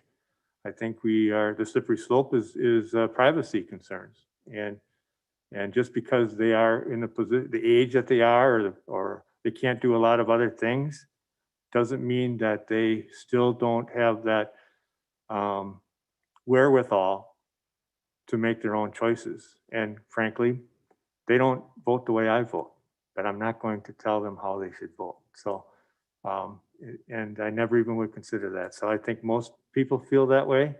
They've grown up with that parenting that they've respected, whether they agree or not. And I think we should always respect that privacy and the ability of everyone, right? Especially when it comes to something as personal and important as voting. So thank you for all that, Stephanie. Thank you again for the opportunity. Any other questions? Hearing none. Nice seeing you again, Stephanie. Take care. Claire Woodall Vogue, Executive Director, City of Milwaukee Election Commission. Welcome, Claire, and you can let me know if I misquoted you on regard to notifying family members. Yeah, no, I will definitely touch on that. We had spoken 2 days ago, and I think I did say that, and then I read a little bit closer and share some concerns. But thank you so much for having me today and for letting me have the opportunity to provide testimony on 204, SB 205, and SB 211. The City of Milwaukee opposes SB 204 in its entirety due to the bill's alarming administrative costs, the burdensome and unrealistic procedures it places on local election officials, and the bill's impact on voters with disabilities and voters living in poverty, both categories of whom are disproportionately voters of color. At the forefront of this bill stands the incredible administrative costs placed on local municipalities. The bill eliminates the ability for voters who are indefinitely confined due to age, illness, infirmity, or disability to automatically receive a ballot for each election so long as they continue returning and voting in each election. Instead, my reading is that the burden is shifted onto clerks to begin mailing separate applications for a ballot to every indefinitely confined voter if they request so. The cost is unnecessary and burdensome for us to print paper applications, mail them to thousands of voters, and then hire a large data entry staff to enter the returned applications upon receipt. This cost continues into every aspect of a local clerk's office, including the cost to retain and alphabetize thousands of applications for every single election, provides secure storage of these additional materials, and future destruction of these materials. The bill forbids clerks from mailing unsolicited absentee applications, suggesting that clerks should now somehow log every phone call and request for an absentee application. Would a voter be able to request more than one application at a time? Would each family member need to speak to a staff member in order for us to mail 3 applications to the same address? For my office, this would require logging thousands of phone calls each and every year, which is not only burdensome, but also would require us to invest in new technology and additional staff. As an election administrator, SB 204's attempt to stifle my office's education and outreach to voters is incredibly frustrating and, quite frankly, insulting. Election administrators already face a mountain of misinformation being shared online, through social networks, and outside partisan groups. To enact legislation that would literally forbid me from providing correct and accurate information, if it included providing an absentee application, is just baffling. The process and timelines for these proposed changes are not realistic for local election officials. There are 49 days between a spring primary and a spring election. We receive absentee ballots just 27 days after the spring primary. In the days and weeks following the spring primary, clerks are conducting canvasses, entering election participation, and carrying out other administrative tasks related to the primary. Clerks would need to immediately mail out these automatic applications after conducting the spring primary in order to have enough time for the application to reach the voter. have the voter complete it, and make a new copy of their photo identification, and then enough time for the application to be returned and processed. 27 days is a very tight timeline to complete this process, even when hiring additional staff to conduct the mailing and processing of incoming requests, when we take into consideration that the average USPS mailing time is 4 to 5 days each way. Finally, this bill is ignoring the disproportionate impact it will have on voters with disabilities and voters living in poverty. Voters who have certified that they are indefinitely confined have done so because it is a burden for them to physically get to the polls or wait in a line at a polling place. The burden placed upon these voters to furnish their photo identification with every single absentee application, up to 4 times a year, possibly more if there's special elections, is either being completely ignored or the authors are assuming that every voter has easy access to a photocopier or internet within their personal home. This bill now requires an electronic copy of the voter's original written signature with every absentee application. Again, a voter must now own a scanner or be expected to travel outside of their home prior to every election to sign and scan an electronic signature if they wish to apply for a ballot via email. This would create so many hoops for our most vulnerable voters to jump through that I'm concerned they will throw up their hands and give up entirely on voting, which is also my concern, is the intent of the bill. SB 205 requires the administrator of a care facility to provide notice to the relatives for each occupant who intends to vote by absentee ballot with special voting deputies of the dates and times when the deputies will be visiting the home or the facility. The City of Milwaukee cautions the legislature from unnecessarily impeding upon a voter's right to a private and independent vote, especially for those who are living in assisted living, whom often remain quite independent. We do think that the SVD process should be discussed with families at intake, including when and where notices are posted. SB 205 also makes it a felony for an employee who influences an occupant of the home or facility to apply for or not to apply for an absentee ballot. Creating a provision that does not allow them to influence whether or not to apply for an absentee ballot is extremely vague and possibly detrimental to the special voting deputy program. Municipal clerks across the state rely on employees of the facilities when we visit to provide voter registration and absentee information at intake, as well as to review registered voter lists on a regular basis for accuracy. We rely on staff to contact residents who may have moved into a different level of care within the facility in order to update their voting information, especially if they've moved from independent living to nursing or assisted living and now need to be enrolled in the SVD program. This bill is tone deaf to the integral, nonpartisan, but administrative role that care facility staff play in helping local election officials administer the special voting deputy program. The City of Milwaukee also opposes to SB 211 because it's creating a solution for which there is absolutely no problem. All voters, unless voting in person absentee in the clerk's office, have always had to provide a separate application from their absentee ballot certificate envelope. The legislature, following in the footsteps of failed lawsuits in Wisconsin, now wants to create additional paperwork for municipal clerks and voters during the in-person absentee process.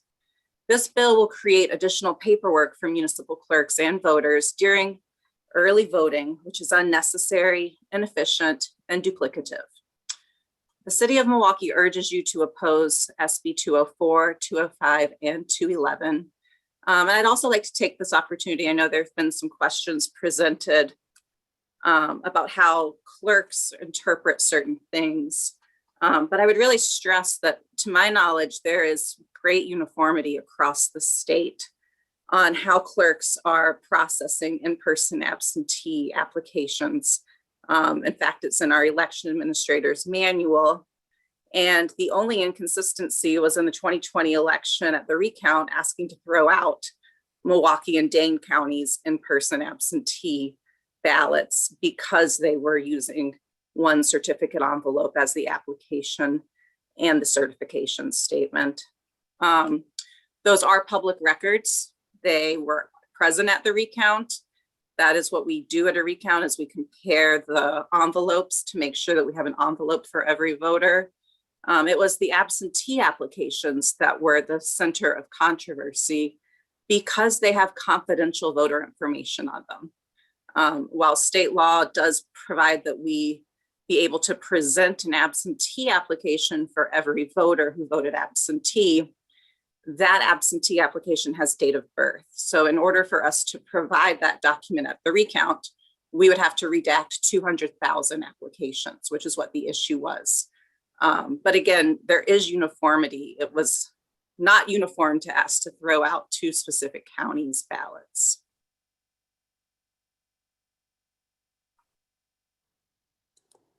Thank you. So my question to you then is, when you file your absentee envelopes, which we used to call affidavit, and I found out they're certificates now, but so I'm slow on the uptake here. And so those certificate envelopes, do you file them in a different place than you file, you hold the ballots and all of the other election day information? So if I were to walk into your office and ask you to see, may I have to see or have a copy of my absentee request form, whether it's for me or someone else, what would your process be? How would you be able to provide that if it's on the affidavit or the certificate envelope? So we received that request, especially from people who didn't recall if they voted, or they didn't realize that when they early voted, it was considered an absentee ballot in Wisconsin. The county clerk retains those records. They are not in a sealed ballot bag like the ballots are. They're readily accessible. We organize ours by ward and by voter number. And then the county clerk is able to instantly, pretty quickly in every case that I've had, retrieve that voter's certificate envelope and provide it to us as a public record. Oh, that is something I didn't think about. So in most municipal clerks who have a voter registration form on file in their office, they don't transfer that to the county clerk. So in this case, if you use the certificate envelope, then you have to go to the county clerk to request that information. Correct. If you're looking, Okay. yes. Okay. And most of the time, if someone's wanting their absentee application, whether it's from the constituent themselves or other interested parties, they usually want several things. They usually want the voter registration and the absentee application, as well as the certificate envelope or a poll book. So we often receive these public records requests where it requires that cooperative communication between the municipality and the county clerk. Okay, that's interesting. Are there any other questions of Claire? Senator Strobel. Hello, thanks for your testimony today. Question, before 2020, how many times have you ever sent out mass unrequested applications? We have never, and we still did not in 2020. We sent out informational postcards about how to receive assistance and how to vote absentee, but we did not send out unsolicited applications. Okay. We have in the past done educational materials. I understand that.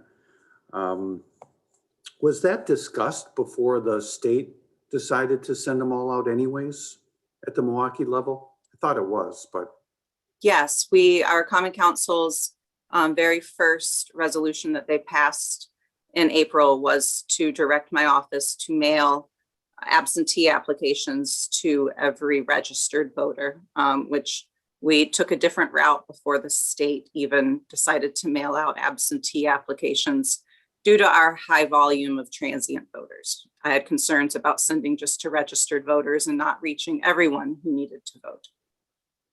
So, okay, just so I understand. So did you or did you not mail out the applications to a mass mailing of applications? You did not then? We did not send out a mass mailing of applications. Okay. No, your council made a resolution for you to do that. And then you, changed your mind or decided it was unnecessary once the state said they were going to do it? Is that how that kind of worked? No, it's that we amended it after speaking with council about reaching that the city of Milwaukee, 25% of voters in a general election need to update their address. So mailing an application to an old address doesn't keep our information updated. So we took an alternative approach rather than mailing applications. So you originally passed that resolution, but then they modified it. Yes. Good. And then now, not talking indefinitely confined, I mean, voter ID is a law in this state. And when you go to vote in person, you need to provide an ID. So every time you go to vote, you provide an ID. I guess, how do you reconcile it then if you're voting by mail, that every time you go to vote, you don't provide an ID? I mean, how do you reconcile that when you do it in person? Every time you go to vote, you provide an ID. I reconcile it by the fact that the first time someone votes who's not indefinitely confined, they are required to provide photo ID. Why, if they have not moved, which under state law, if they move, they have to re-provide photo ID, but if they haven't moved and nothing has changed, why we would need to keep additional copies subsequently of the exact same ID on file does create an administrative burden and is just duplicative. I guess to me, it would make sense that you're at least dealing with the same person every time. That would seem to be a good reason to do that. But if nothing has changed since the first time they provided it, we're mailing it to the same person to the same address. We already have the same ID on file. I know, but I guess one instance would be that person may have moved and you don't know it and you're sending a ballot there. So I guess that's one thing that I got to reconcile with this whole situation. So, well, just one thing to add to that is photo ID does not need your current address. So it still doesn't confirm that we're mailing it to their current address. Right. I understand that. And that's probably even more so why an ID would be needed when you are voting by mail, just as it is when you go to vote in person. So thank you. Claire, I think with the indefinitely confined and absentee type voter participation, do you believe that that's sort of where the signature comparisons would come in, where they're having to sign their certificate and, as virtually an oath? Have you thought about signature comparisons and that sort of thing in regard to sending a ballot to the same address over and over, and that we could do a signature comparison type? Yeah, I mean, there's plenty of other states that do signature verification, but I would just caution that it is extremely expensive and we would need technology and funding for that if we were suddenly, we're not signature verifiers by any means. I don't think any clerk in the state currently has that training and that skill set. But right now, we've continued to make efforts to make voting accessible and easier, to then say, oh, well, now we need you to learn how to do a digital signature via email, has just really created more hurdles and is really confusing for my own parents who are 70 years old, much less people who don't have internet or are struggling and just have internet on their phone. Okay, understandable. Senator Smith. Thank you. So I guess I'd like to just ask, do you think that there's an issue with voter confidence? I suppose, in fact, if there is, maybe Republican leaning voters, and if there is, what do you think is the cause of that confusion or concern? I think there is voter confidence issues due to the fact that we have had so many changes to Wisconsin state voting laws over the past decade that a lot of voters are just confused as to what the current law is. One thing that we commonly see was when we enacted photo ID, there wasn't a long-term education plan. It wasn't done gradually over time. And many voters think that your ID has to have your current address on it. So I think voters on both sides might, are concerned about voter integrity, but not necessarily thinking that we have an integrity issue. Certainly not with things like whether or not they have signed an additional form when they go to vote in their clerk's office. I don't think that is at the top of their mind. Certainly, from listening to what you say, certainly for not all the same reasons, right? Right. So, yeah. So do you think that we're taking up this legislation because of Donald Trump's big lie? I think that some of this specific legislation seems to be coming out of the recount and specific issues that were raised by the campaign and in subsequent lawsuits from the recount of 2020. Thank you. Okay, anyone else? Seeing none, thank you, Claire, for your testimony. Thank you. Next, we have Anjali Basin. And if I did a terrible job with your name, I'm sorry. That was great, Senator Bernier. It's Anjali Basin, and thank you again for allowing me to. Anjali Basin. Okay. Welcome. Thank you to you and members of the committee. I'm the Civic Engagement Director for Wisconsin Conservation Voters. We have offices in Madison, Milwaukee, Eau Claire, and Green Bay, where we work with our network of over 40,000 members and supporters to engage voters to protect our environment and democracy. We work in close partnership with many democracy groups around the state. As an American, few things are more important than the right to vote and ensuring all people, regardless of their race, gender, or zip code, have the opportunity to vote. It's fundamental that Wisconsinites should have the opportunity to make their voices heard and to participate in elections. Unfortunately, SB 204, SB 205, and SB 211 create barriers to voting and most impact vulnerable members of our society. We urge members of the committee to oppose this legislation. Specifically, SB 204 creates roadblocks for voters with disabilities, voters who do not have access to technology, and the elderly. This year, our organization spent countless hours helping individual voters request absentee ballots. The process of requesting an absentee ballot takes several steps and includes uploading a photo ID. In our conversations, we often talk to voters who struggle to upload their identification. In particular, I remember talking with one individual who believed he had put in a request and he was waiting for his ballot to arrive.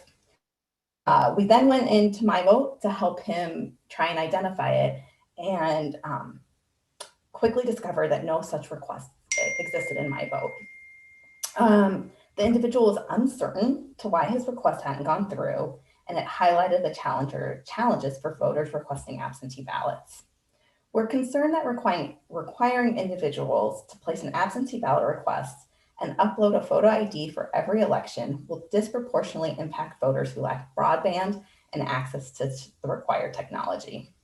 We are also deeply concerned about the impacts this bill would have on individuals with disabilities or limited mobility. Voting is a fundamental right, and we believe voting should be made more accessible as opposed to creating additional barriers. We urge you to oppose SB 204. In regards to SB 205, SB 205 infringes on voters' rights to privacy and would set a precedent by limiting workers from encouraging individuals to vote. Voting is a fundamental American right, and we should embrace and encourage it as such. We believe that employees in nursing facilities should be able to encourage others to vote. Additionally, we believe that individuals deserve the right to privacy when voting. Individuals in nursing care and residential care facilities make their own decisions every day and should be able to vote without their children being notified.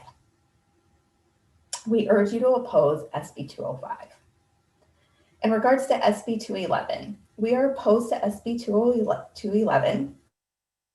Voters have been able to write clerks' offices requesting an absentee ballot. If a specific form is required, clerks have to follow up with each request to assess that specific form will be used. This creates an unnecessary burden for clerks. Additionally, the majority of voters not using My Vote are senior citizens. Changing the process could be confusing and disenfranchise these individuals. We urge that oppose the bills before you today as they create unnecessary barriers. Thank you so much for your time. Thank you. Any questions of Anjali, on this young, Anjali, beautiful like- lady? Anjali. Okay. Seeing none, thank you for your testimony. Thank you. Have a good day. Okay, next we have Janet Zander, and I know how to pronounce that. So Janet, take it away. Thank you. And good afternoon, Senator Bernier and Senator Darling and members of the committee. My name is Janet Zander. I'm the Advocacy and Public Policy Coordinator with the Greater Wisconsin Agency on Aging Resources. We're a nonprofit agency committed to supporting the successful delivery of aging programs and services in our service area consisting of 70 counties and 11 tribes. I appreciate the opportunity to share testimony with you this afternoon in opposition to SB 204 and SB 205. In 2020, nearly 25% of the electorate were age 65 and older. Voting is a really high priority for older adults. But despite a strong desire to vote as people age, there are often more barriers between voting and actually being able to vote. With advanced age, people are more likely to have multiple chronic conditions, which can make it harder to get around. Additionally, many older adults no longer drive. It is not surprising that absentee voting is generally more heavily utilized by older voters, and this includes absentee voters who request an indefinitely confined voter designation. SB 204 will make it more difficult for some older adults to vote. Some older confined voters seek this designation as a means of indicating their wish to be a permanent absentee voter. SB 204 proposes to eliminate the sending of absentee ballots to indefinitely confined voters and instead proposes sending them the absentee ballot applications. In fact, under SB 204, all absentee voters other than military voters would need to complete an absentee ballot application for every separate election. For some older voters, this poses significant challenges in order to complete these absentee ballot applications. These challenges include but are not limited to not knowing how to request an absentee ballot application, not having the necessary required identification, and submitting proof of their identification. It can be particularly difficult for those who do not drive to get to the Department of Motor Vehicles to obtain a photo ID. And even for those who have photo IDs, and as you heard from Barbara, 80% of those using the absentee ballot indefinitely confined status had IDs, it can be very challenging for them to obtain copies due to limited access to technology and or limited ability. SB 204 would require indefinitely confined voters and most absentee voters to submit proof of identification for every election, even if they received an absentee ballot from the clerk for a previous election, provided proof of identification, and have not changed their name or address since providing that identification.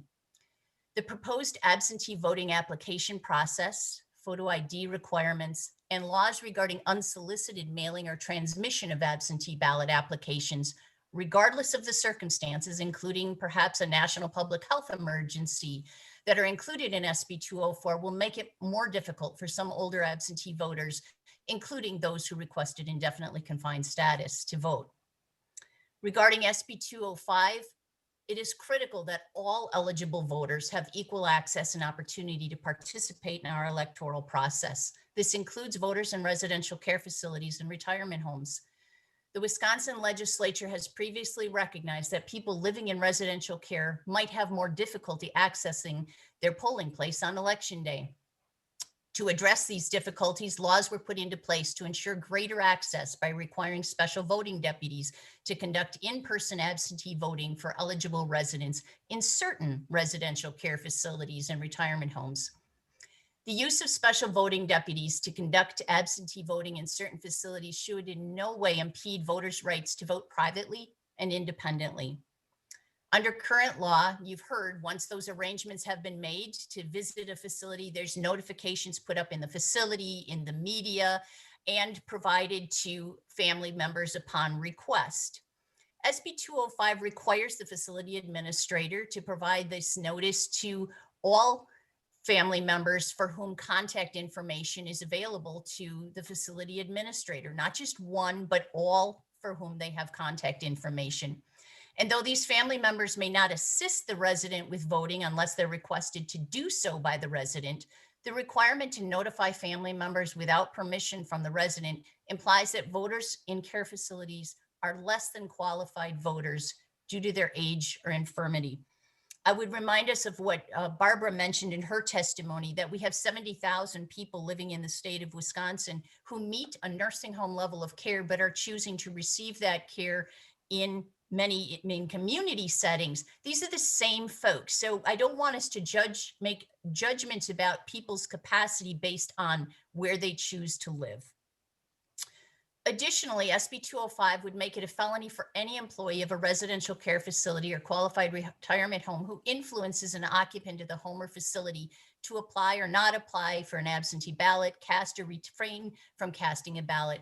It's unclear what does it mean to influence? Is informing a resident that an election is coming up and asking if they wish to vote considered influencing? Is it considered influencing to assist a resident with securing, completing, or returning a ballot if requested, even if the resident was unavailable during either of the two special voting deputy visits? Who would provide assistance during health outbreaks when all outside visits are restricted? And critically important, how do these provisions in this bill align with federal law that requires Medicare and Medicaid certified long-term care facilities to affirm and support the right of residents to vote? We agree no one, whether providing requested assistance or not, should attempt to influence an occupant or resident's decision for whom to cast a ballot, and therefore GWAR would support the bill's provision, making it a Class 1 felony for an employee of a home or facility to influence an occupant's decision for whom to cast a ballot. Thank you for your consideration of these comments opposing SB 204 and 205. You have a copy of our complete testimony on hand, which includes our recommendations for strengthening the support available to voters in residential care facilities. And I look forward to seeing the proposed amendment related to staff training. We appreciate the interest and efforts of policymakers to preserve, protect, and enhance the voting rights of older adults and people with disabilities, and look forward to continue to working with you on policies to improve the quality of life of older people in Wisconsin. Thank you. Thank you, Janet. Are there any questions? Senator Strobel. Thank you. I actually have a question for Ledge Council.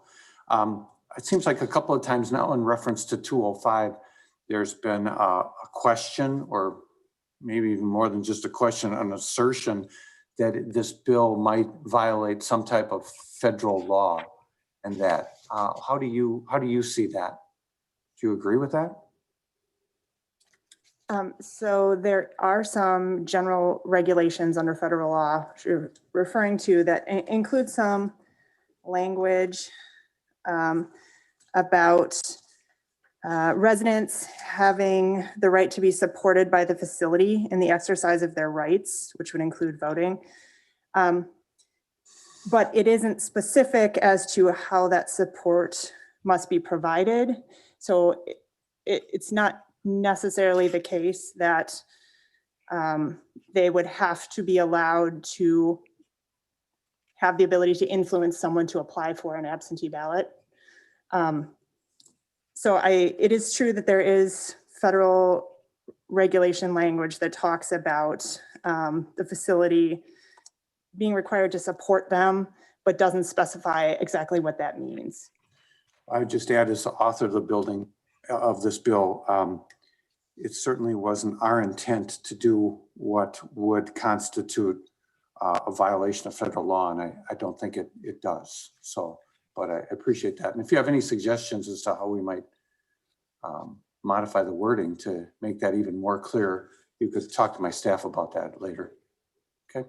If I could mention, Barbara mentioned the CMS memo that she referenced in her testimony and provided a link to, and that memo does say that whether or not external assistance is available to come into the facility, nursing homes are required to support a resident in their exercise of their right to vote, such as assisting with absentee or mail-in voting, or transporting residents to a polling location or ballot drop box in a safe manner. So there are some specifics called out in that memo from the Centers for Medicare and Medicaid Services. Yeah, I appreciate that. And it would seem to be that those items wouldn't conflict with, at least certainly the intent, and I believe the language of the law we're presenting here, but appreciate your feedback on that. You're I welcome. think if Ledge Council would maybe help us define what influence really means in regard to 205, maybe that would need to be specific, as we've been talking about making laws specific. So any other questions or concerns? Senator Smith. Thank you. Appreciate Ms. Zander. I was actually ready to read that same section right here. I had it highlighted in a piece of paper. So that is a concern I have as well. But what I wanted to ask you though is that, you know, it costs money to buy a printer, to do scanning, to buy a computer, to pay for broadband. And if a person doesn't have that or doesn't have any reason to have that any other time, and a lot of our elderly don't, a lot of people don't want it, would you consider these proposals to possibly be a poll tax on many of our elderly as well? Potentially for those who don't have the equipment, it certainly could be considered that. We know there are multiple barriers, and one is the equipment and the other is how to use the equipment. But in relation to just that, if that's the only thing they were using it for, certainly that's a possibility. Thank you. Okay, any other questions? Seeing none, thank you, Janet, for your testimony. Thank you, Senator. Kim Petuleski, probably murdered her last name too. County Clerks Association.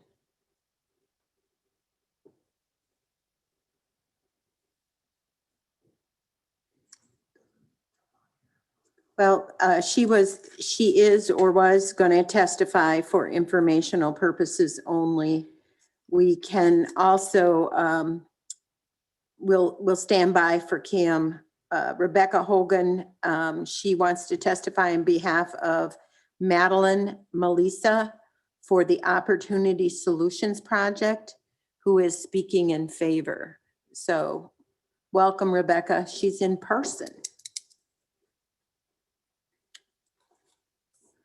Good afternoon. The page is handing out some testimony, and I'm going to go off script a little bit because I want to answer I just want to read something that Senator Smith had a question about us in a previous testimony, and I would just want to address that also. So just first of all, again, my name is Rebecca Hogan, and I'm speaking on behalf of Madeline Melissa of the Opportunity Solutions Project. Some of you may recall she was here last week to testify on 3 of the 4 bills you heard. Today, we're just testifying on 1 of the 3 that you're hearing, but I wanted to explain that they're a nonpartisan advocacy organization. They seek to improve lives by advocating for public policies based on the principles of free enterprise, individual liberty, and a limited accountable government. They believe that election integrity is one of the most important issues facing Wisconsin and other states across the country in their sessions, and not because they want to relitigate what happened in November, but because they believe the election process should be as open and transparent as possible. Free and fair elections are a cornerstone of our representative republic, and citizens of Wisconsin and other states should always feel confident that their elections are carried out in a fair and free manner. To put simply, it should be easy to vote. We agree with all of that. It should be easy to vote, but hard to cheat. We are focused on a couple of high impact reforms within the overall elections packages that you have in front of you, and I'm here to talk about just one of them today. With that, I'll read their testimony, and I'd be happy to take questions. I can't probably answer any of them, but I'd be more than happy to come in and meet with any of you individually at a time that's convenient. In SB 204, we'd like to highlight a few key provisions of the bill, and that Section 6 and 13 prohibit any municipal clerk, county board of election commissioners, and any person acting on behalf of the Elections Commission from mailing absentee ballot applications or ballots unless the voter applies for them. A violation of this prohibition is a felony. This reform will provide both security and clarity for Wisconsin voters. The practice of mailing applications and ballots to voters who have not requested them leads to confusion and opens the door to ballot harvesting. Wisconsin is one of several states that are considering similar legislation, including Kansas, Michigan, and South Dakota. Iowa and Georgia recently enacted more robust versions, which specifically ban third parties from mailing pre-filled absentee applications to potential voters. North Carolina, Oklahoma, Tennessee have already enacted these third-party bans. Candidates and campaigns often mail out pre-filled absentee applications containing errors or addressed to ineligible voters. For example, in 2020, a third party mailed more than 500,000 absentee ballot applications to Virginia voters with incorrect information, which resulted in widespread voter confusion. In 2018, the results of the 9th Congressional District race in North Carolina were thrown out over a ballot harvesting scandal. In response, North Carolina passed a law prohibiting local jurisdictions from accepting absentee applications that were partially or fully filled in by someone other than the voter. Given these recent examples, Wisconsin could consider expanding the ban to also prohibit third parties from sending out pre-filled absentee ballot applications. Overall, SB 204 is a common sense reform and a good step forward in preventing voter confusion and increasing election security here in Wisconsin. Thank you for your time. Thank you. I would also like to point out, adding to the testimony, that I got numerous calls from people that thought the absentee application was a ballot. So confusion is an understatement. So Senator Strobel, you have a question? Okay, Senator Smith? Of course Naturally. Okay, so I appreciate you being here today and maybe clarifying some things, because your testimony seems to conflict with what I heard earlier from the author of the bill when I questioned this concept. By the way, I got so many of those too, and that yes is concerning. It's concerning that all these third-party groups are sending out these applications. I think, and I believe it's on purpose. I believe they purposely are confusing people. So to that point, you're suggesting that this bill should be banning third party, but I was questioning that with the author earlier, who said that there's a freedom of speech issue there, and you only want to ban it coming from the municipalities. Could you clarify that? I mean, you're testifying that you want 204 to do one thing, but it doesn't do that. It only goes after the municipalities. We would happily support an amendment to make it apply to third party. I cannot speak to the legal. I'm not an attorney. Sure, I see. I'm sorry. Okay. All right. Thank you. Okay, so I'm not sure Ledge Council would have an opinion on if we prohibit all absentee ballot applications being sent out would be a constitutional issue in her opinion. We don't have any Wisconsin case law on that I'm aware of. I think there is perhaps one other state where there was a case that found that it did not violate the Constitution. However, I'd have to get more information to the committee on that question. Okay, thank you. I just, to also reaffirm that point, I have also heard from many clerks their frustration with these mailings going out with the wrong information and having to straighten out. It's even going to the wrong clerk and the wrong jurisdiction. Yeah, I would say this last election was better than it was in the previous 4-year election cycle, but it is a problem. Anyone else? Senator Strobel. Yeah, I would echo that too, from the third parties, that it was very confusing, and I heard plenty of that also. And, I might even be there on that, to tell you the truth, but it's my belief that we're not able to do that, that is a free speech issue. But further clarification from Ledge Council would be nice on that, so thanks. I mean, when you get a chance, I know you won't do it now, but you got to research that, so. Sure, I do have a little bit of additional information. Like I said, I'm not aware of any Wisconsin case law that would be binding in Wisconsin. But I am aware of a federal district court decision that upheld a Tennessee law that prohibited distribution of absentee ballot applications by anyone other than their elections commission.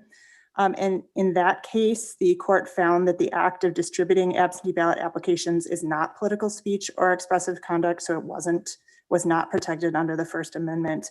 And the court just applied a rational basis scrutiny, which basically means there has to be a legitimate government interest in doing that. So I can just speak to what a federal district court in Tennessee decided, but like I said, that's not binding here in Wisconsin. Okay, that was a good point, though. It is part of the election administration process, and my humble non-legal opinion as well. So, so we can discuss that further. So, any other questions, Senator Smith? Because, and I know you're putting you on the spot here, and the person that you should be here isn't here for you, but it's still, I'm puzzled because this bill does the opposite of what you're suggesting. And in my view, it seems to me, do you think, and maybe get back to me with an answer, the Opportunity Solutions Project, would they be opposed to the municipality sending out? I think we agree with the addition. I don't know that we would agree with the removal of the other I piece. see, okay, because it's interesting that we would be, it just seems to be, we're doing this backwards. I mean, I agree with the third party issues, whether it comes from all sorts of different parts of our campaign laws that seem to be confusing and violated in some ways, but okay, I appreciate that. Thank you. Proof positive, we all don't think alike. Thank you for your testimony. Thank you. What? No, we don't. We're going to go back to Kim, County Clerks Association. Are you with us, Kim? Hi. Hello. You can, how are you? Good. Sorry, my meeting ran over. I appreciate being here. That's okay. Okay. We wait for you. Well, thank you. And I do apologize. I hope I'm not reiterating too many points that other people have made because I was in the meeting and unable to listen. But I wanted to thank you for the opportunity to speak today. Again, my name is Kim Petleski, and I am the county clerk for Oconto County. And I chose to speak today from that role and to give testimony to the things that I see with these bills that can be applied for Wisconsin residents. To steal a line from our newest rep from the 89th, sometimes you just want to know how the sausage is made. And that line really stuck with me because it makes sense. The biggest thing is that people want transparency, and we can give that to them by keeping the process consistent and understandable. Clerks are charged with carrying out the laws passed by the legislature, and it is my desire that municipal and county clerks can work with the legislature to create the best process to conducting secure and accurate elections. Another paraphrase I stole from the Toyota way was that the right process will produce the right results. So let's work on this process together. So if it's okay with the committee, I guess I'm supposed to speak to each bill as one and walk you through how that plays out in the election cycle. Does it matter what order I take them up in? Not at all. You can just.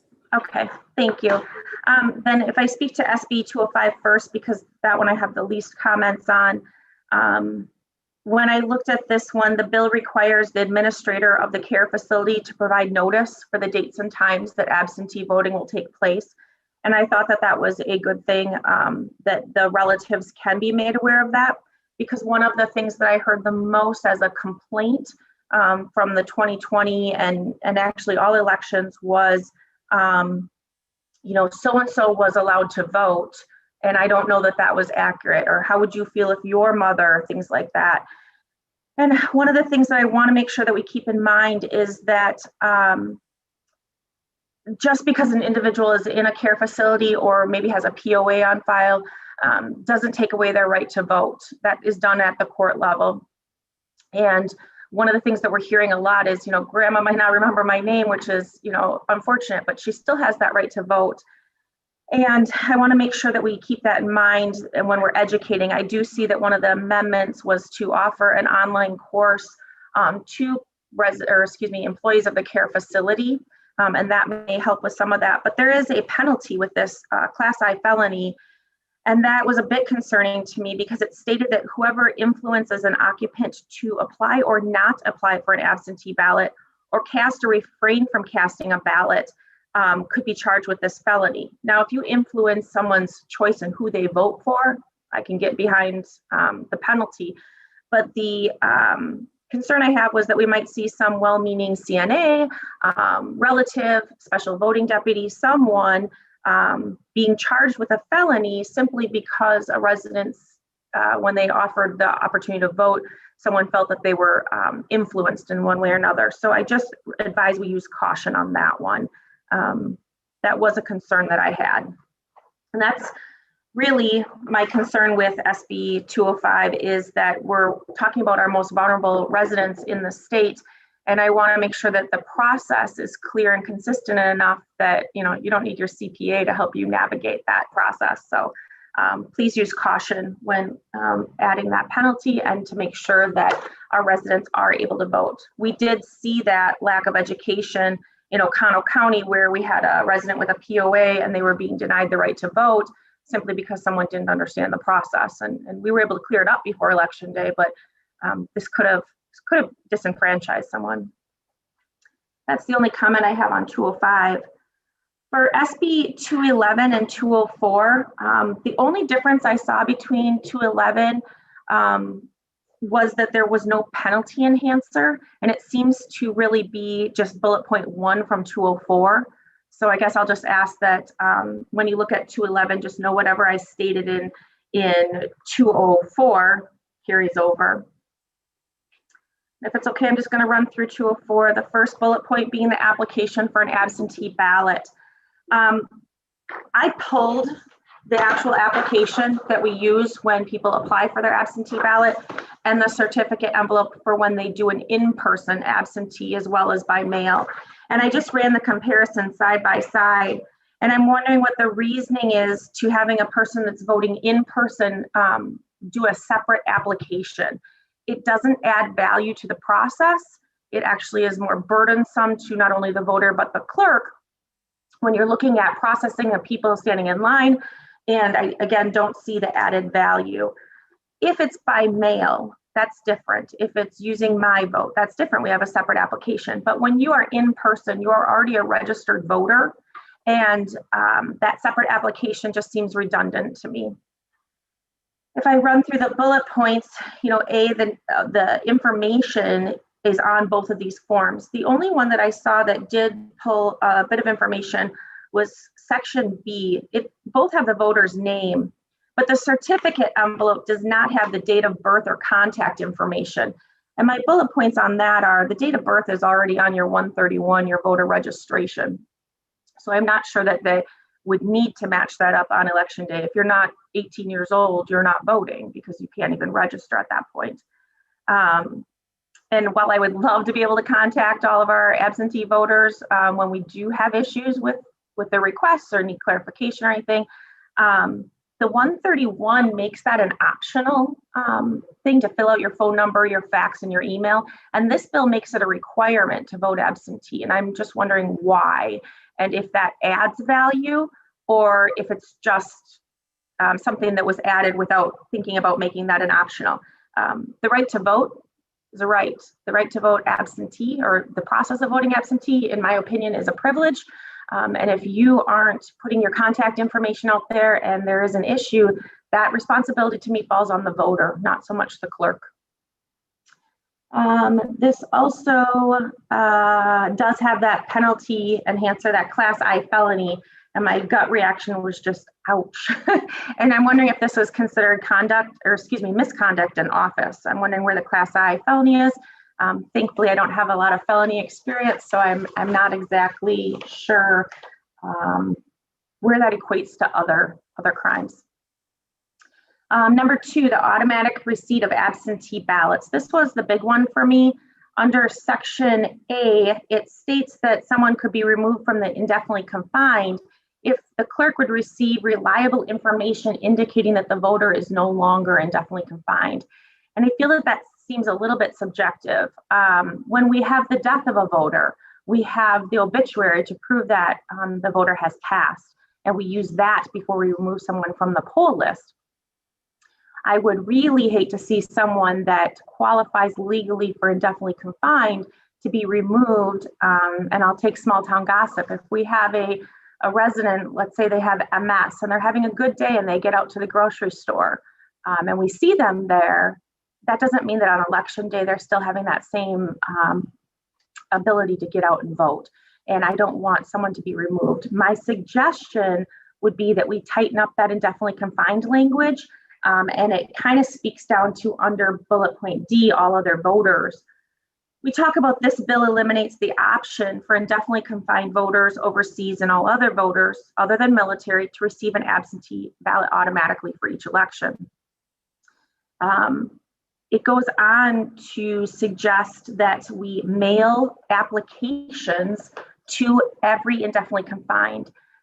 That is an expense. We're at 50 cents. Maybe it doesn't seem like much to you to start with, but it starts to add up. And we're going to mail an application to an indefinitely confined that they then mail back. Then we mail them a ballot, and then they mail that back. I would rewrite this, if it were my option, to be more that annually everyone applies for their absentee ballots. And if you're indefinitely confined, you can apply for the entire year. I just think that that would be a better use of our resources than mailing an application, sending that back. It doesn't add value to the process. It's just, there's no added security and there's no added value in my opinion. So if all voters were to make the request annually, okay, and then at that point it would be that paper ballot, especially if you're indefinitely confined, we would be better off that way. It does bring me back to one more point. When you're in the clerk's office and you vote your certificate envelope, if you're asked to also fill that separate application, one of the options is that I would like absentee ballots sent to me for the entire calendar year. People are more likely to fill in that bubble and make that request that they get absentee ballots, so they don't even have to drive to the clerk's office for in-person voting if they're given this. And that actually increases the workload, but also the expense to the municipality. One of the things that we saw very much with absentee voting was people forgetting that they requested their absentee ballot for the calendar year. So they did it in April of 2020 because they didn't want to go to the polls. But come August and November, they were getting these absentee ballots and they were walking them back in. And Wisconsin law requires that we have return postage. I had one of my clerks actually ask if after the retention period, she could come get the stamps off of all the envelopes because it cost them so much money that they didn't have budgeted. And I told her she couldn't have them back until after the retention period. And then if she wanted to sit there, she could. But I don't want to have that added expense because I know that we're not going to be able to add any revenue source for that. So that was my concern with mailing the ballots, excuse me, the applications versus the ballots to people that have a request on file. Current law does exempt proof of identification from certain indefinitely confined voters. And that is true. And I wrote that this is probably the hot topic that will get the most media coverage. The real deal with indefinitely confined voters is a lot of them did have photo IDs already on file with their clerks, but many, the true indefinitely confined, don't have IDs anymore. And they don't have a way to transmit those copies. When you register to vote, if you don't have a Wisconsin driver's license or a state ID, use your social security number to register. If you're truly indefinitely confined, we really need to consider how we're going to tighten that language, but also do it in a way that a true indefinitely confined voter isn't going to be disenfranchised. So I was hoping that we could look at requiring the photo ID at the polls, in-person absentee voting, and all other absentees by mail, fax, or email voters, and then look at the language of what qualifies you to be indefinitely confined. See here. Under C, residents of a care facility, they did say that the resident of a care facility who does not have a photo ID may submit a statement signed by special voting deputies. I don't know that we want to ask or put more paperwork into the process. I'm wondering if we can use the manifesto or that's the word that's coming to my head right now, of who's living in that care facility, and that would probably be sufficient for proving their identity. Section number 4, the unsolicited mailings or transmission of absentee ballot applications and ballots. This also has the party be guilty of a Class I felony for any violations. Without an application on file, no ballot is sent. When it comes to applications other than the 2020 pandemic, I have never heard of a municipality or clerk's office mailing applications. I do believe that that was very specific to the 2020 election. I know that I heard some earlier testimony about some municipalities had the funds to send the applications, some did not. I put what really frosts my cookies is those third-party mailings. They cause more expense for municipal clerks because they don't conform to Wisconsin laws. And if there's a way for you to write in to hear that the third-party mailings don't have to be honored, that would be a lot easier on us. Probably going to catch some slack for that one, but if we're going to make them apply according to Wisconsin laws, let's use Wisconsin's form. I do wonder, though, how Wisconsin municipal clerks will CYA themselves when they're acting in good faith. So if I, Kim Pitleski, call and ask for an absentee ballot to be mailed to me, and there's another Kim Pitleski that lives a door down or something like that, and they get sent an application, that clerk, from what this reads to me, could be charged with a Class I felony. And we've already got people, how do I say this? And I apologize for my nerves. We've got clerks that are already worried that they're being looked at and thought guilty before they've even taken a step somewhere or done something in good faith. And I don't want them to continue to feel that they're being looked at as criminals for just trying to do their job. Also, the cost savings of not having to pay the return postage. Again, that's not in this bill, but that might be something that we could brainstorm on ways to save some costs. Number 5, the notice concerning the canvassing of absentee ballots. This bill requires that this to be posted hourly, and clerks are busy doing the other duties of the election night at that time. So I did rewrite that under this bill, prior to the canvassing of absentee ballots with respect to any election, the municipal clerk shall, at his or her office and on the municipal website, if applicable, because we don't all have them, a statement showing the number of absentee ballots that the clerk has mailed or transmitted to voters. That we know by that Monday before the election. You can't issue any more absentee ballots that Monday before the election. So we could tell people, listen, there was 500 absentee ballots issued, so that we don't end up with that, what do we call it, the dumping of ballots on election night that we had heard from people. If I'm winning by 1,500 and I know there's a possible 500 outstanding, I can, in good conscience, probably figure out that I won unofficially that night. If I'm only up by 100 ballots and there's potentially 500 outstanding, I know I've got to wait until they're done counting before I know the final results. I also wrote that if the canvass recesses for the evening, the clerk shall post at his or her office and on the municipal website, if applicable, a statement showing that there are uncounted absentee ballots and the time that the canvass will reconvene. Some clerks are coming and their poll workers are coming in at 6 a.m. And if they're already working past midnight, that's a pretty long day. And I do feel that maybe taking a recess would be in the best interest of getting an accurate election versus just powering through. I don't see that it's practical to say we're going to sit here and count this pile of absentee ballots that we still haven't processed yet before we count them. I think we can just let people know that they're uncounted and just continue to work through the process. Again, the process is what we need to concentrate on versus maybe those minute details.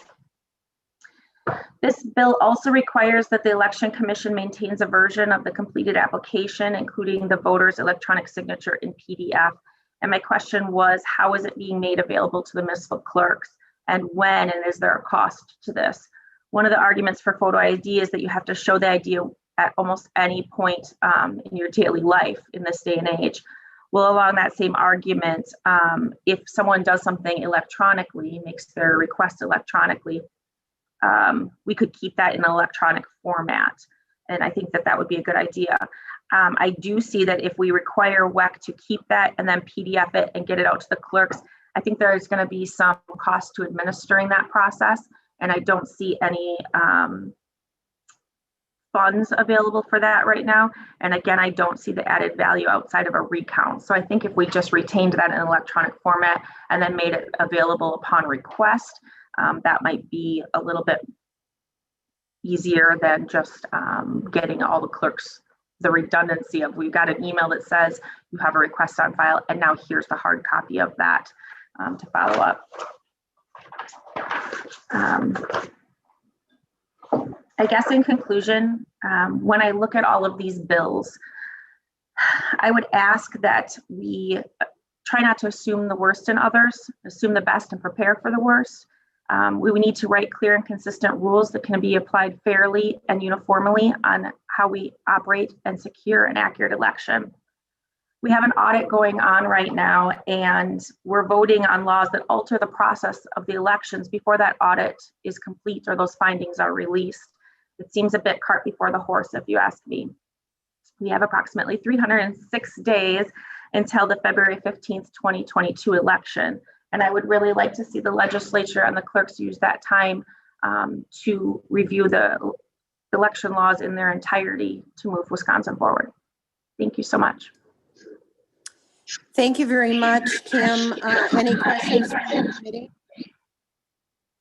No. Okay. So just for clarity, I guess, in regard to the PDF version, would you not be able to you wouldn't have to print them. You could actually save them in electronic format and file them without printing them and filing them in a cabinet, correct? That's my understanding, that they're available in WisVote already. So it wouldn't even have to be something that we would PDF and send over to the clerk electronically for electronic filing. It's accessible in that WisVote program already. So if there was a request for it, if there was a recount where we had to pull it, that would easily be able to do. So I guess I would just use the processes that we already have in place. Okay. Anything else? Yes. Anyone else? Senator Royce, is that you? Yes, it is. Thank you. Take it away. Yeah, I really want to thank you for your testimony and your very careful reading of these proposals. It's great to hear from somebody with a depth of knowledge about how this might actually work or not work in the real world. I guess my question for you is more of just, you know, a number of these bills propose to make certain actions a Class I felony. And in Wisconsin, a Class I felony is subject to a penalty of a fine of up to $10,000 or imprisonment of up to 3.5 years or both. And, you know, I think that most public servants are, you know, they are motivated to do their jobs because they want to serve the public.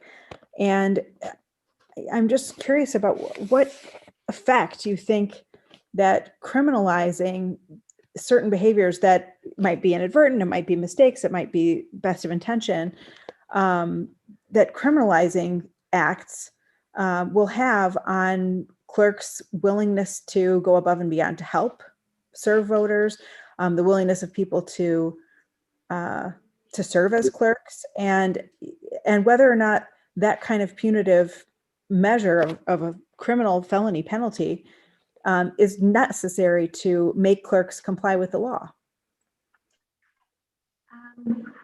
So off the cuff, I would tell you that I do think that clerks would still serve, and they still will go above and beyond because that's why they took these jobs. I don't know enough about felonies and misdemeanors and thank goodness, right? to truly answer some of those questions. I know that if I speed, there's a penalty, but I don't really know what that is outside of I'm guessing a misdemeanor and a fine, right? I don't know enough about the felonies. So I guess when I speak to this, what I'm looking at when I look at the laws, clerks are still going to do their job. They're going to do them to the best of their ability. They're going to do them in good faith. They're going to follow the statutes put forth by the legislature. This is going to seem, I hope this doesn't seem unintelligent on my part, but one of the bills, and not necessarily the ones today, talked about the education of poll workers. And I think that's very important that they are educated. But I also look at things such as That's why you have a chief election inspector. So if you have, and they are held to a higher standard of what they know on election day than maybe a poll worker or a greeter. And so even though there's this penalty, I think we need to talk about how that would be, how would someone know that they crossed that line or that this penalty, is it subjective? Is it cut and dry that I know if I've committed this or not? Those were some of the concerns I had. Like I said, I'd hate to see for a well-meaning public servant be charged with a felony. I also think that if we can lay that out and say, this is what that means, that there's a difference. And if we can say, like, who's going to be charging that? Who's policing that? Is it me as the county clerk? Is it any resident? Is it the DA? I don't have those answers for you today. But do I think that clerks aren't going to serve or do their job because they're afraid they're going to get in trouble for it? No, they're probably just going to document things more to make sure that their rear ends are covered. And again, we're just going to keep doing our job to make sure that this process is fair, accurate, secure. Thanks. So you don't think we need to make things felonies for clerks to follow the law and do their job? Clerks will do that anyway, regardless of whether it's a class I felony or not. I think that yes, but I also think that sometimes having some teeth in something isn't a bad idea. So I don't know enough about felonies versus a misdemeanor or a fine or other things to speak to that. But one of the things is our election laws currently don't necessarily have the teeth behind them when we do see something that we want to change. So my testimony today is basically that I want to keep this line of communication open. I want clerks at the county and municipal level to be working with their legislature and really making sure that the process is something that no matter who's in power, whether it be Republicans or Democrats, that we all can live with these same rules. I would like to see these rules written for the interest of one person, one vote, and that I guess at the end of the day, so that no matter who's in power, the clerks know these are the rules and this is how we run elections in the state of Wisconsin. Mm-hmm. Whether you're in Dane County or Forest County. And what works in Dane County doesn't always work in Forest County. So we also have to take that into account too. Uniform is good, but we can't always be uniform when we're such a diverse community.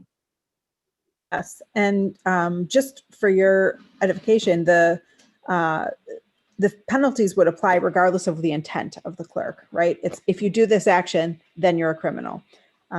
So there's no mens rea required. Can't speak to that. I don't know that answer. Or if you're just telling me that. I was just telling you. Yeah. Thank you. Thank you so much. FYI, that was. You know, I almost want to ask Legislative Council to give us the definition between the misdemeanors and actually you can Google A, B, C, D misdemeanors and all of the other felonies at some point because Kim, I've done it.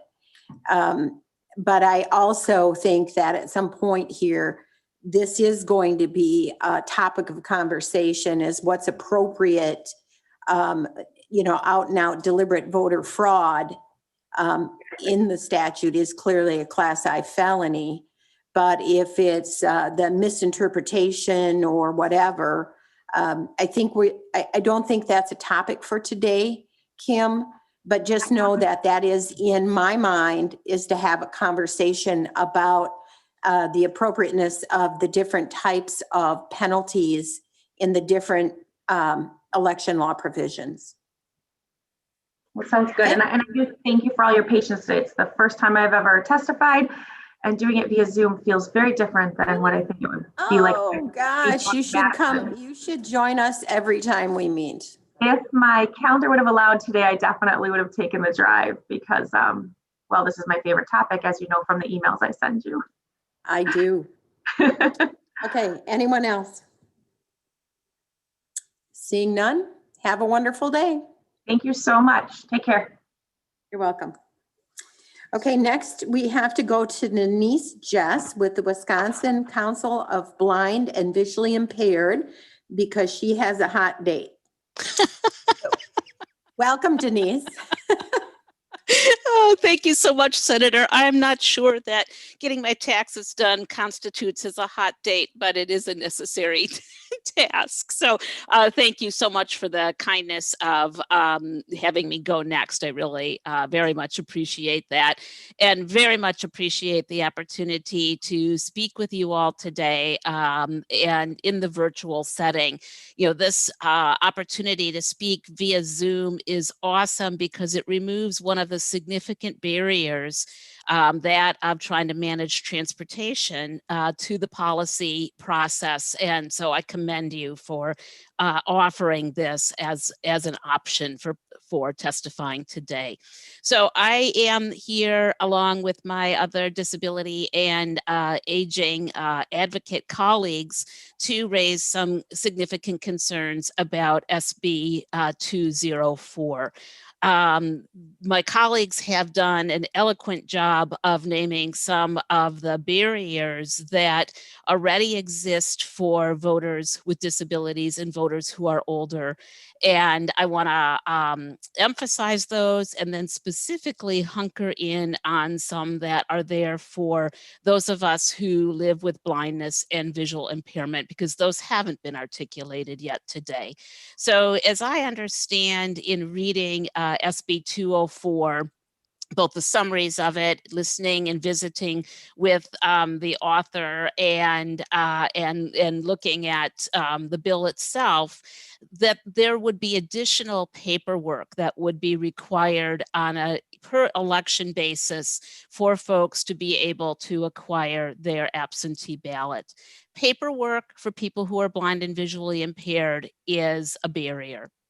So some of the barriers that have been named already around broadband access, internet access, printer availability are definitely realities in the blind and visual impaired community. And on top of that, paperwork is a flat piece of paper that we can't access. We don't know what's on it. We can't see it. And so we have to complete something that we cannot actually see. The My Vote website has been built for accessibility, and that's extremely helpful for those of us who have the ability to use the internet and to use, have broadband, and really needs to be still a really active tool for voter registration. The idea of submitting a signature on every absentee ballot request also becomes a barrier. So if we're looking at parallel processes between the absentee voting process and the in-person voting process, when folks with visual impairment go to the polls, we have a choice when encountering the poll book. We can either sign it using our signature, and often we use a signature guide, which is placed in the appropriate box in the poll book. And it's a piece of plastic that enables us to be sure that we sign in the correct space. Prior to use a signature guide, I have accidentally signed in the wrong place on the poll book. So that's enormously helpful. Or we're also allowed the provision of placing an X. So I have concerns about how that signature would be executed for folks who are blind and visually impaired, given that we have exemptions and provisions while at the polls. Additionally, I have heard discussion about an electronic signature being allowable, for the necessary paperwork.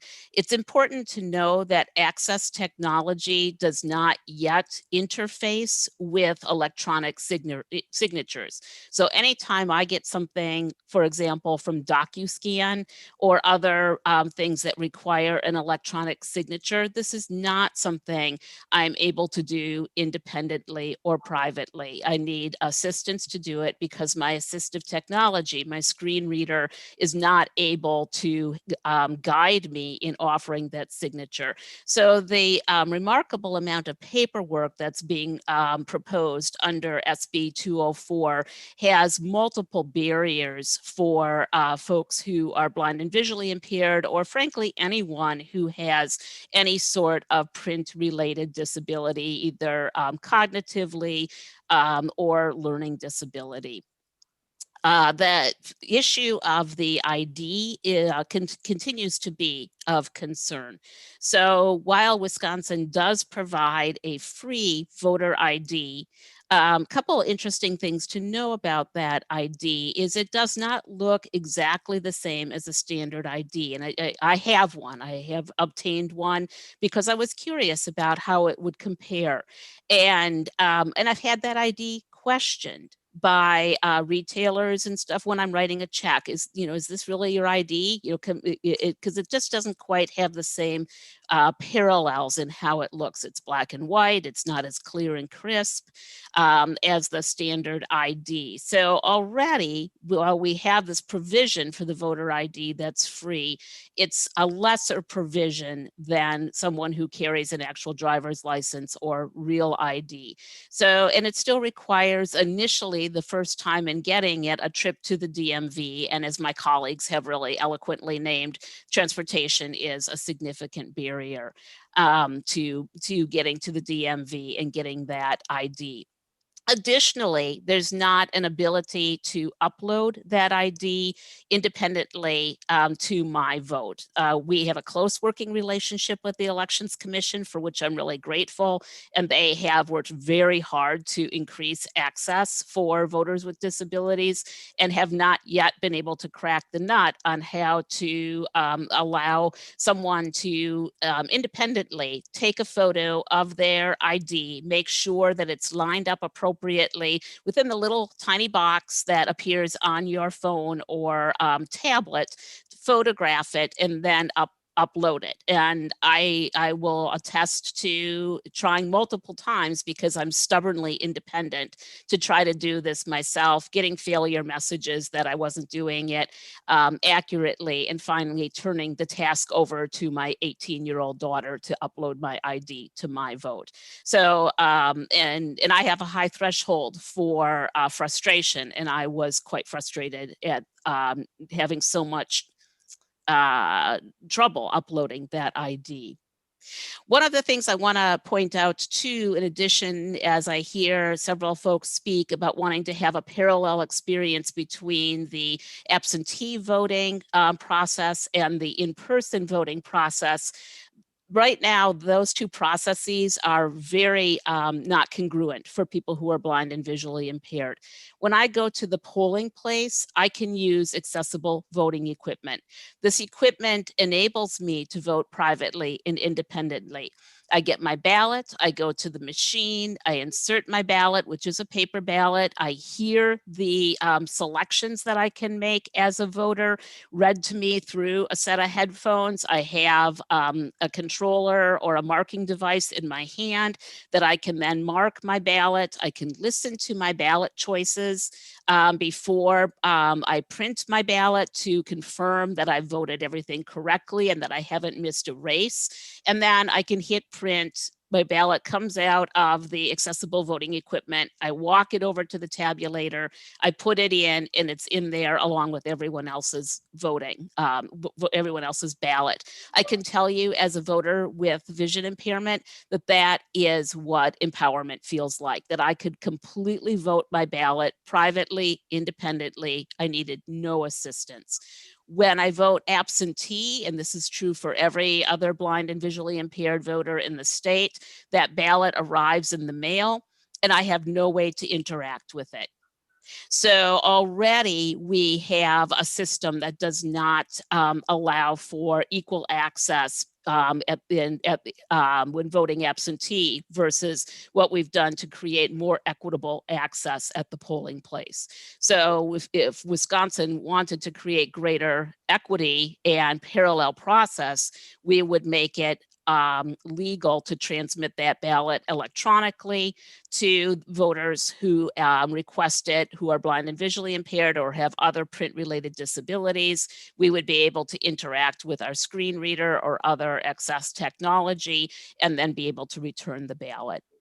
I think the final thing that I'd like to share with you today is I appreciate very much the earlier conversation about and desire, and appreciate Senator Bernier, your focus on wanting to find really an equitable way to attend to the needs of indefinitely confined voters.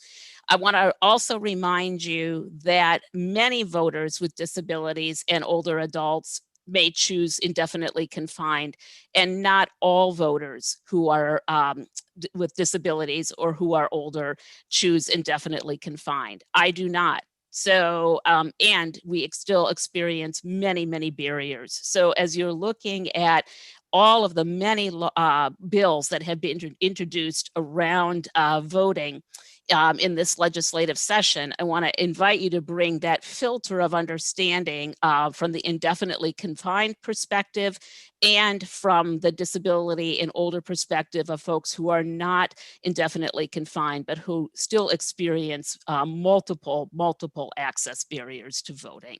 So with that, please reach out to our office at any point. We're more than happy to help. We serve a statewide mission supporting the more than 100,000 folks in the state who are folks living with blindness and visual impairment, the greatest number of whom are the older adult who is experiencing significant vision loss in their later years. So thank you so much for these important conversations and for the an opportunity to speak today. I'll note Nathan got me a slot after I contacted him very late in the day yesterday. My day freed up, so I was able to be with you today. So I will submit my testimony in writing following this. I kind of put the cart before the horse on this one, just because I didn't know that I was going to be able to testify until late yesterday. So thank you so much. Well, we are very pleased that you were able to join us, Denise. I can attest to the varying abilities or capabilities of those who are visually impaired. And you mentioned it right at the end, the older population who have lost their vision as they've aged. And they don't have all of the technical expertise that you have. Exactly. And you have a struggle. And so they, the two in particular that I worked with the municipal clerks on when we got the ADA equipment, and they worked with their sight impaired voters. Two of them were just totally unsuccessful in trying to figure out how to vote with the ADA equipment.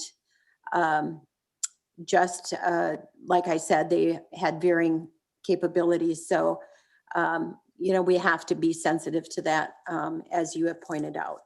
Yeah, Anyway. I appreciate that. And then just if I can add, you know, that is why that the role of the assister in the polling place is so incredibly vital, and also in managing the ballot at home, and the assister of the voters choosing, because you know, there are folks who really cannot or choose not to use that accessible equipment. So thank you for pointing that out. Yeah, and when you're sight impaired, you have to really trust the person assisting Yes, you do.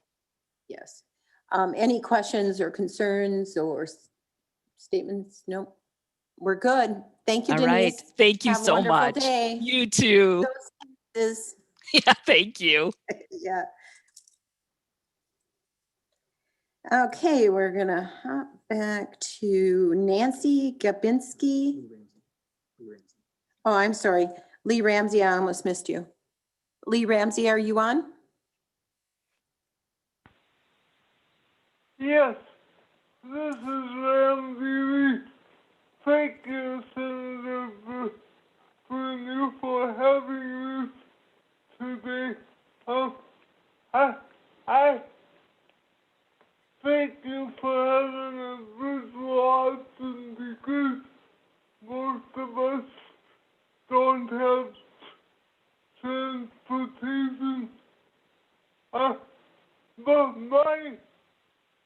my concern is for the people in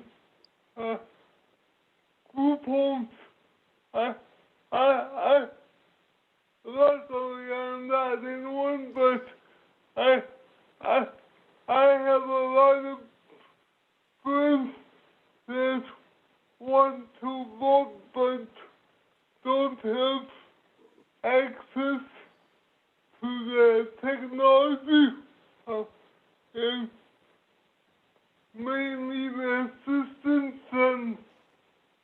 mention that in that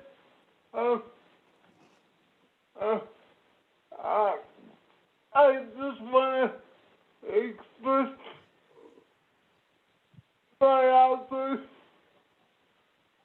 opposition to 204 and 211 and 214 because although I understand the intent, it could disenfranchise many voters with disabilities because some of them in rural areas don't have the technology to be successful. So I would ask the committee to work with the legislator because we are all Wisconsin citizens and we have to make sure that people in long-term care facilities can still get the assistance they need, whether it be from a friend or a family member or staff, because believe it or not, some people may not have families in the area. And the other problem I have is that the mail might be slow in some communities, so it might be hard for these indefinitely confined voters if they forget to fill in their address, it might be hard for them to physically collect it.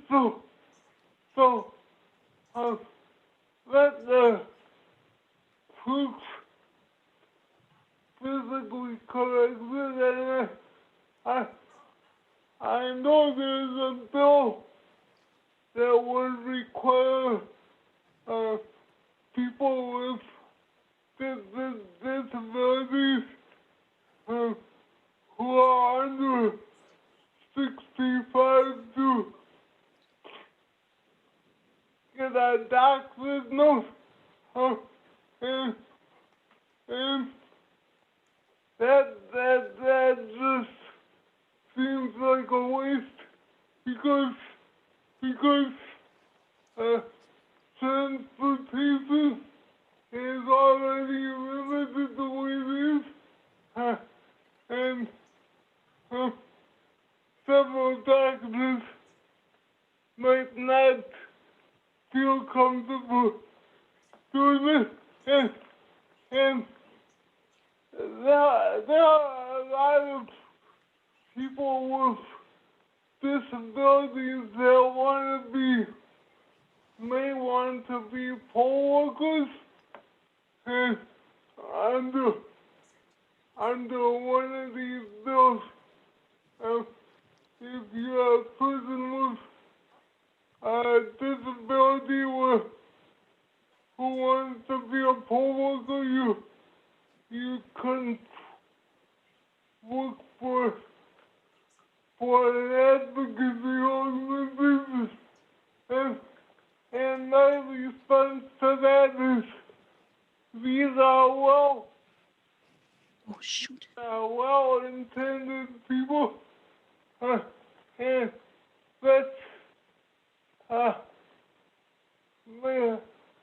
let's see if we can work with disability community groups to reduce barriers. And thank you so much for all you do. I'm speaking as a concerned citizen, and I'm Wisconsin. Thank you so much. Thank you, Ramsey. I believe I had your name turned around. So it's Ramsey Lee. Thank you for your testimony and thank you for joining us today. Are there any questions for Ramsey? Senator Darling. I would just like to make a comment. Thank you very much for taking the time to testify. Your testimony means a great deal to us, and we really appreciate what you said. So thank you. Thank you. Thank you, Ramsey. Have a wonderful day. Now I can move on to Nancy Kapinski. Hi. As you said, my name is Nancy Kapinski. I live in Glendale in Senator Darling's district. Hi, Senator Darling. And I appreciate the opportunity to join you virtually today to share my concerns and opposition to SB 204 and SB 205. I worry that these bills will have unintended consequences for people with disabilities and older adults. I'm concerned that the bills being discussed today, in addition to the other voting bills under consideration, will collectively create insurmountable barriers to voting for many Wisconsin citizens. I come to you with over 18 years of caregiving experience that informs my view of the challenges these bills present to people who in many cases are already feeling pretty overwhelmed. I was the primary caregiver for one, or for a time both, of my elderly parents following health emergencies that resulted in them experiencing chronic health conditions and having long-term care needs. I also have a son who's 14, he has autism, and I'm thinking ahead of what might be needed for him to be an active citizen and voter. One of the barriers I want to discuss is the requirement in SB 204 that voters provide a photo ID with their absentee ballot request and eliminating the option for indefinitely confined voters to receive absentee ballots automatically. During my time caring for my folks, I have no idea how many hours I logged at hospitals, doctor's offices, therapy appointments, pharmacies, often with small children in tow. I can recall some long hours being logged at the DMV to obtain state IDs, but I was in a position to assist them with obtaining IDs. I had a car, we live in a suburban area, not too far from the DMV, and I had some flexibility in my schedule. But unfortunately, there are many people in rural areas who live far from a DMV and lack transportation to get to one to obtain a photo ID that they could use to request an absentee ballot. And also for some people in urban areas, getting to the DMV is also really difficult. I worry about the provision that especially the clerks and the election commissioner cannot mail absentee ballot requests to eligible voters. I think that this was especially helpful during the pandemic to have them have that ability to do that. And I also find I think it's helpful for people with disabilities and some of our older adults to get those reminders, and it helps encourage a robust democratic process. I just worry that many voters will discover too late that they do not have what they need to obtain an absentee ballot and due to health reasons be unable to vote in person. I'm concerned that SB 205 would make it more difficult for people in nursing homes and group homes to vote. Some residents have communication or fine motor difficulties that make it difficult for them to communicate their thoughts to unfamiliar listeners. Some people use communication devices that staff assist them with setting up. In these situations, I think even with a voting deputy present, that a support person familiar with the resident's communication would be needed to assist to ensure the resident's preferences were clear. You might say that that's why a family member should be there, but to be honest, sometimes the people providing the daily care are more familiar with the communication and helpful than even family in these situations.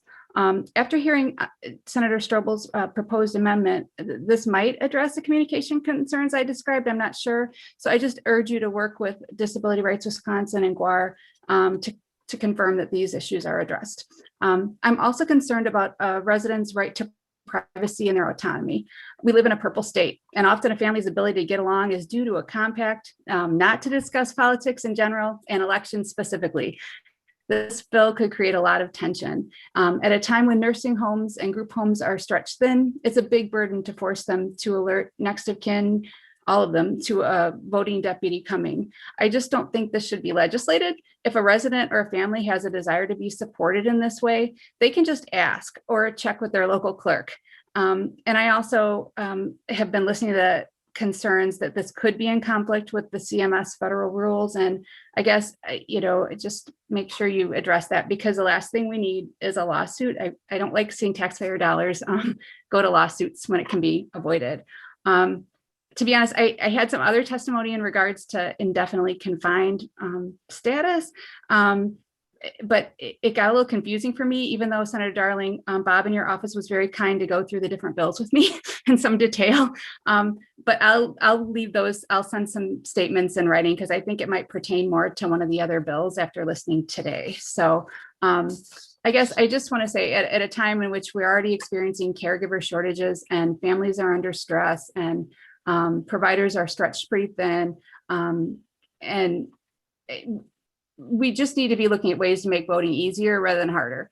And so for these reasons, I urge you to oppose these bills and protect the rights of Wisconsin voters. Thank you for your time.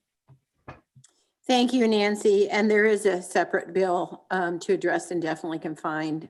So you will have another opportunity to be with us. Okay, thank you. Okay. Any questions of Nancy? Seeing none, thank you for your testimony. Next, we have Debbie Morin representing herself, speaking against all three bills. Welcome, Debbie. Hello, thank you for having me. I just had an interesting observation as I've been listening since the beginning of the hearing, that there's concern about third-party mailing of absentee ballot applications.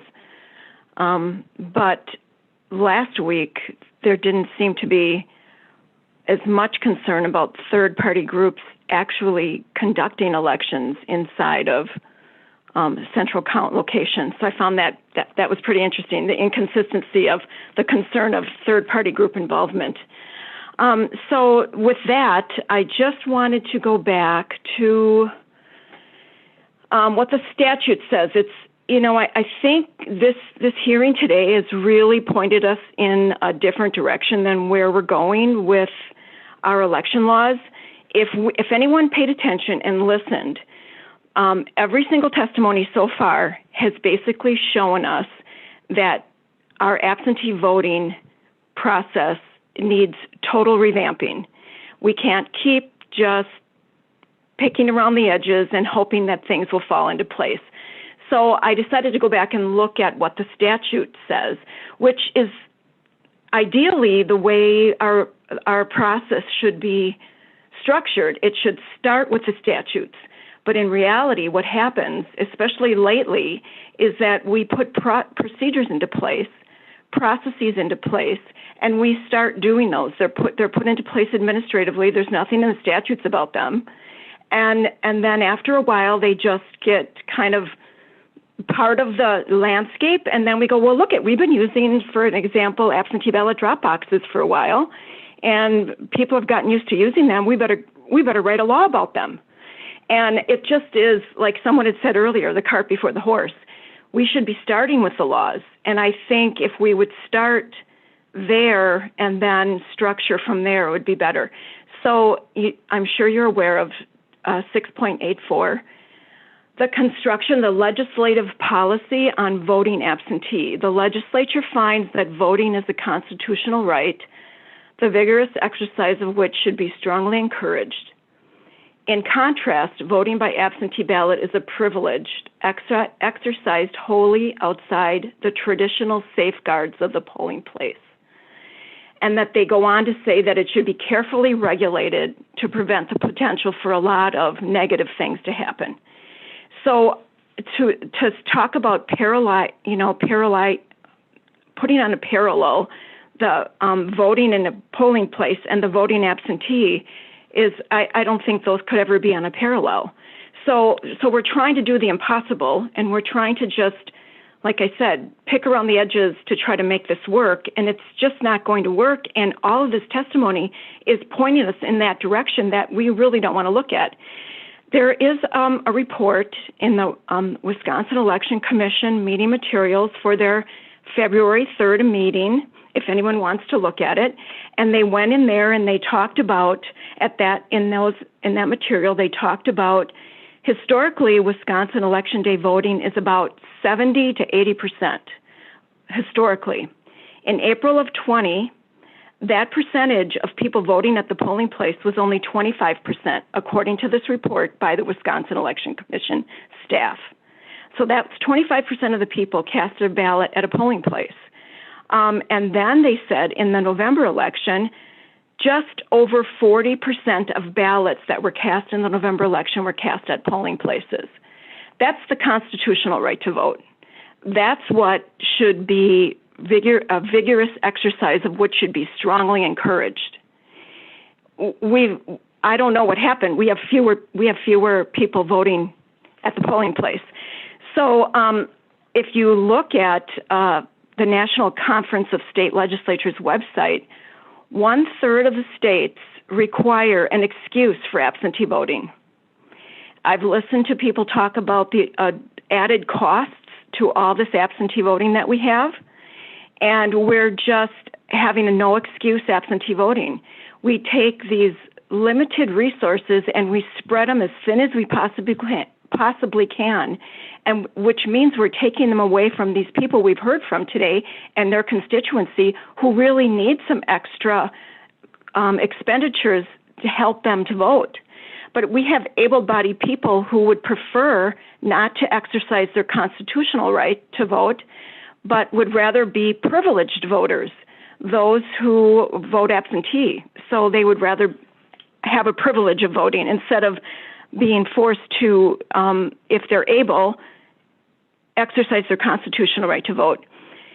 So then I found it interesting that someone on your committee had talked about what is the sense of sending a photo ID in for an absentee elector? And I was like, that is a really good observation, because a photo ID does nothing if the person's not standing in front of you. And what I found very interesting is that we do not have signature verification in the state of Wisconsin. The thing that connects us to people in over 60% of the voters in this last election is a signature verification. And I know that they were talking about the additional costs of that, but if we reduce the costs by having excuse-only absentee voting, then it won't cost so much to do signature verification. 31 states conduct signature verification on absentee ballots. This is according to the National Conference of State Legislatures website, not me, the National Conference of State Legislatures. 19 states conduct signature verification on absentee ballot applications. So we are way, way behind the 8 ball when it comes to having our laws really reflect the process. And I'll give you another example of that. In this first bill, in Senate Bill 204, I know that there's been discussion that you're not directly affecting or addressing indefinitely confined, but it does say in here that it's the 30-day notice. They remove the voter if they did not respond to a clerk's letter after 30 days. If you take that and apply that to the real world of election administration, this is what I've been told when I've inquired about this with clerks. I looked at the number of absentee ballots they had to send out in February and in April, and the number that were returned. It was fewer than 50% being returned. And what I was told by the clerks is that's because we're required to send them out to indefinitely confined voters who don't want to vote in these elections, so they don't return them. So then I said, well, but aren't you supposed to send them a letter then if they didn't return the ballot? I mean, that's what the law says. I'm thinking that's being followed that way. And the response to me was, and I quote, "We're not ignoring the law. We just don't have enough time to follow it." And I said, well, what do you mean? What they mean is you have 30 days, the voter has 30 days to respond to the fact that they got a letter sent that they didn't return a ballot. Before that 30 days expires, the clerks are required to send out absentee ballots in the next election, from the primary to the spring election. So it would be, they don't know, they can't take them off the list because now they're supposed to send another absentee ballot before they can remove their names from the last election. So that's the interesting thing about this, is that when you look at it in real time, the way it's being used, it just because it says that in the law, it's not working that way in practice.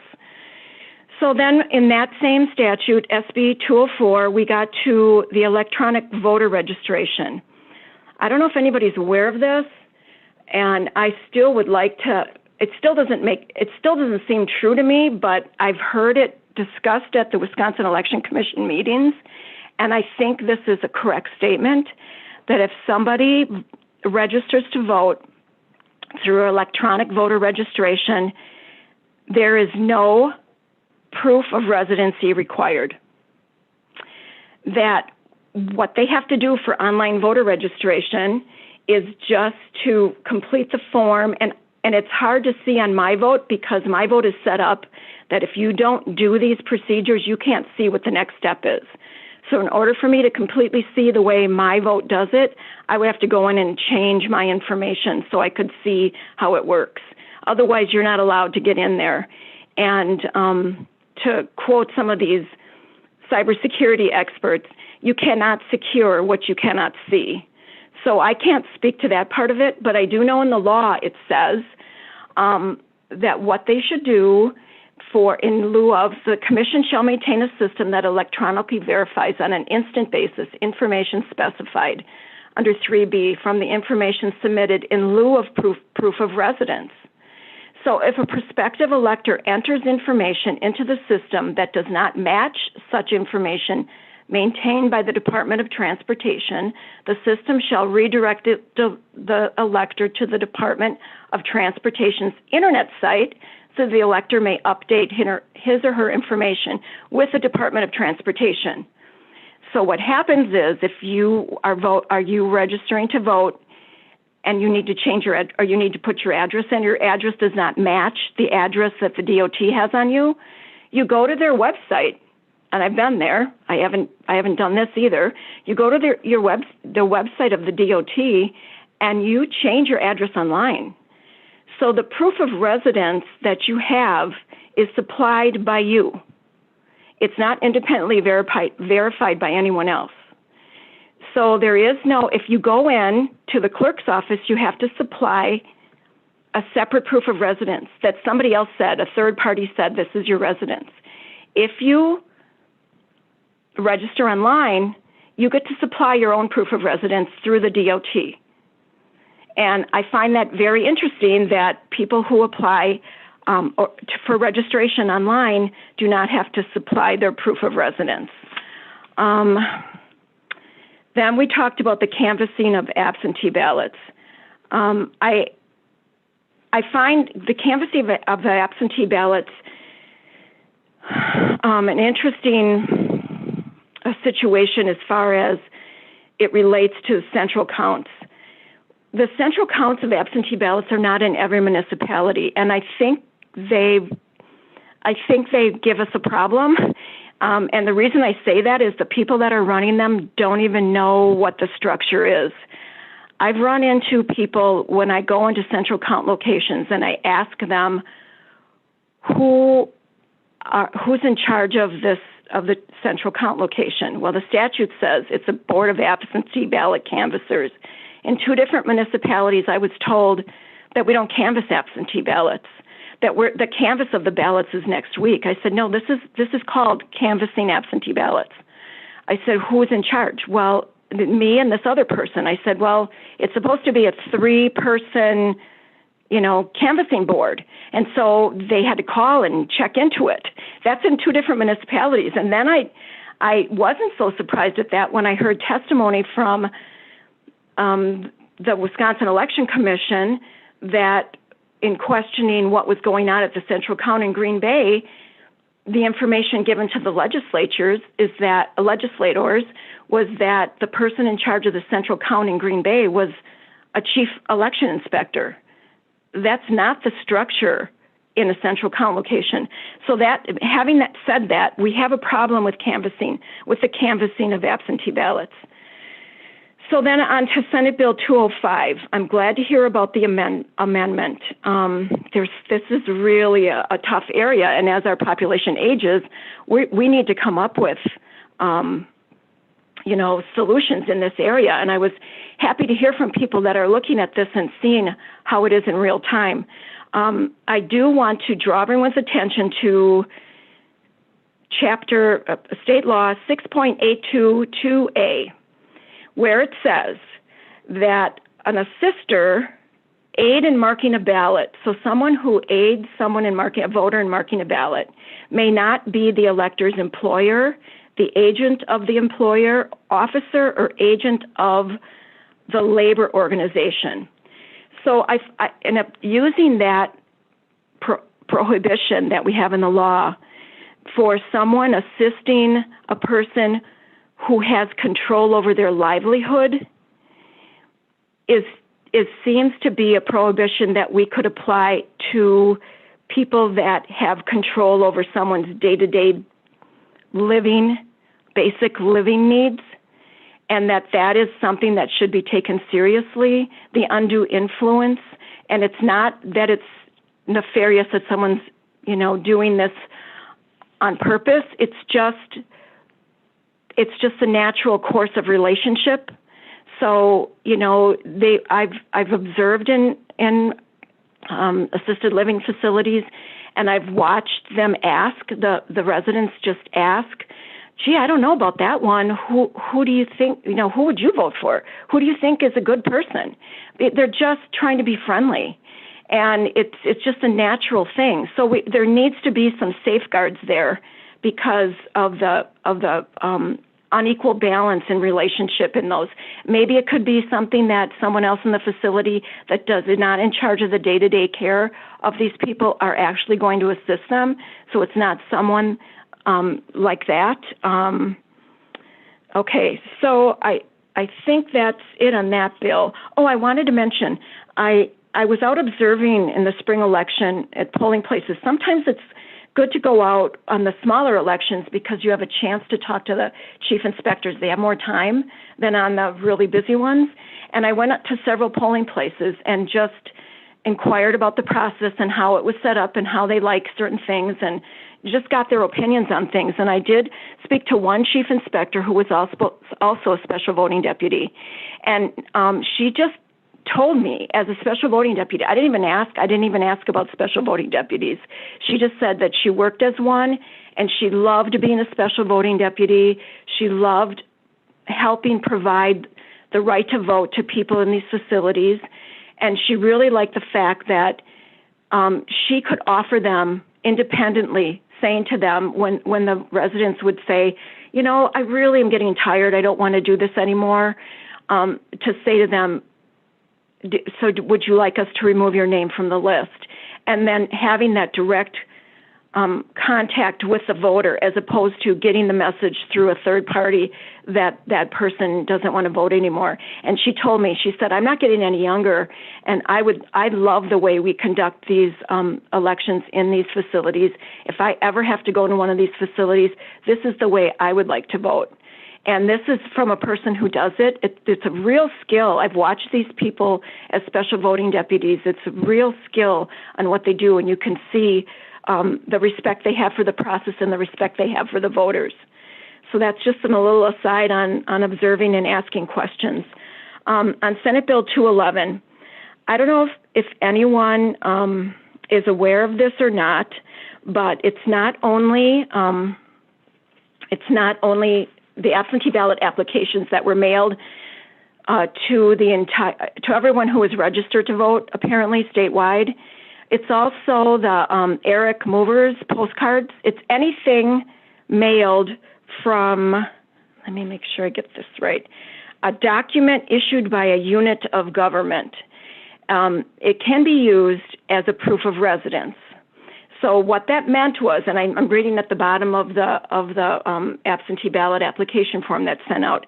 This is an official mailing from the state of Wisconsin. It says the same thing on the Eric Movers postcards. What that means is you've just supplied the voter their proof of residence. It came from you.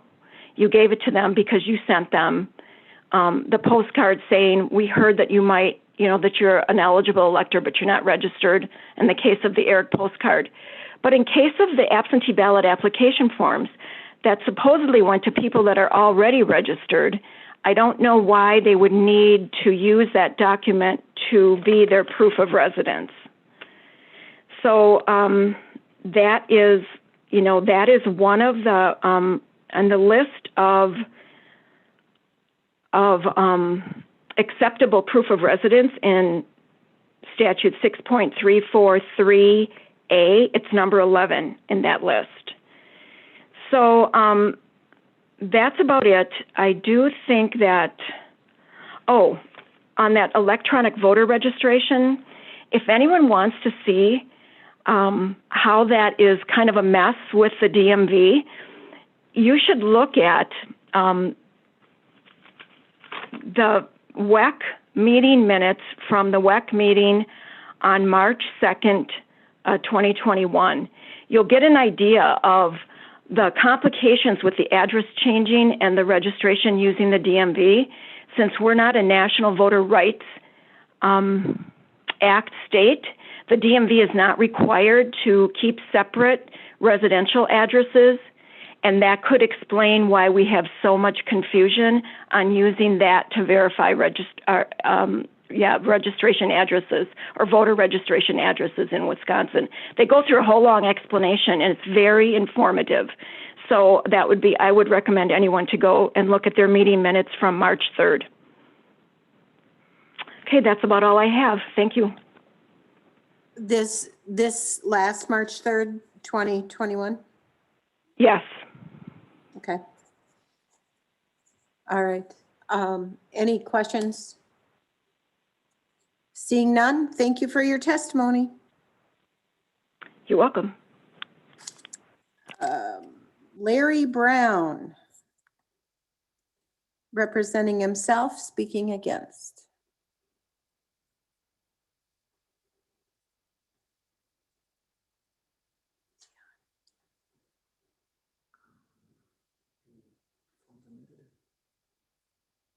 Larry, are you muted or are you there?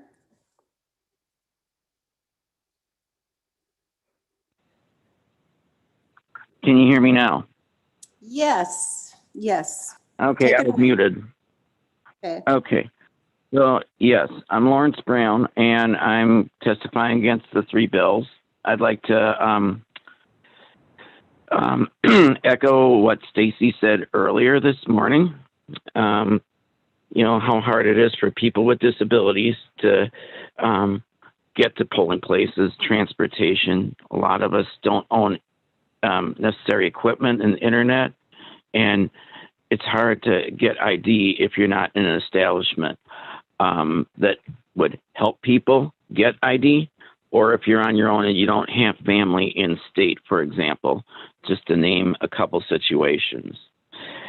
It's I have my own transportation, but my van is getting repaired over at A&J Mobility, and I can speak to how hard it is to just use the bus and paratransit to get to polling places, let alone stand in line at a polling place in my wheelchair when I have, well, now I've gotten vaccinated, but I have underlying medical conditions. So now during the COVID, that makes other situations rather daunting. So I think the law should, I testify against the laws because I don't think they give enough careful consideration to specific circumstances, and there's much research to be done on that and the impact of people with disabilities. I'll also echo what Ramsey Lee had said earlier as well. That's my testimony.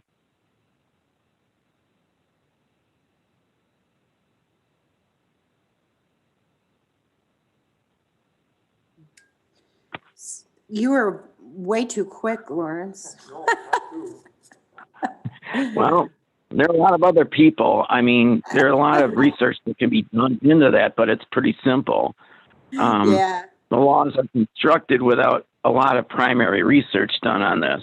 Speaking as a graduate student at the University of Wisconsin-Whitewater, I went to school with Ramsey as well. So we know how hard it is to just get around campus alone. So, but anyway, it's pretty simple. You know, I think a lot of primary research has to be done into the unintended consequences.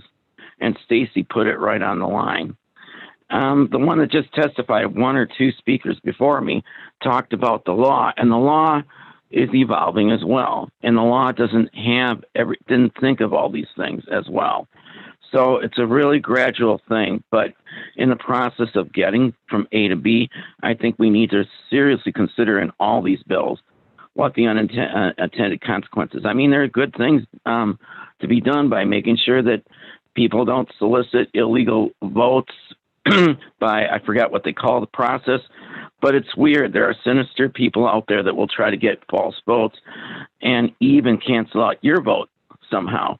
That's got to be guarded against. But on the other hand, don't make it so hard that people are honest like us are literally foiled by the dishonest folks. And then the law, in a good intent, they try to help out, but it starts to overreach and then start tearing into privacy and other things of the good people who really have good intentions to vote.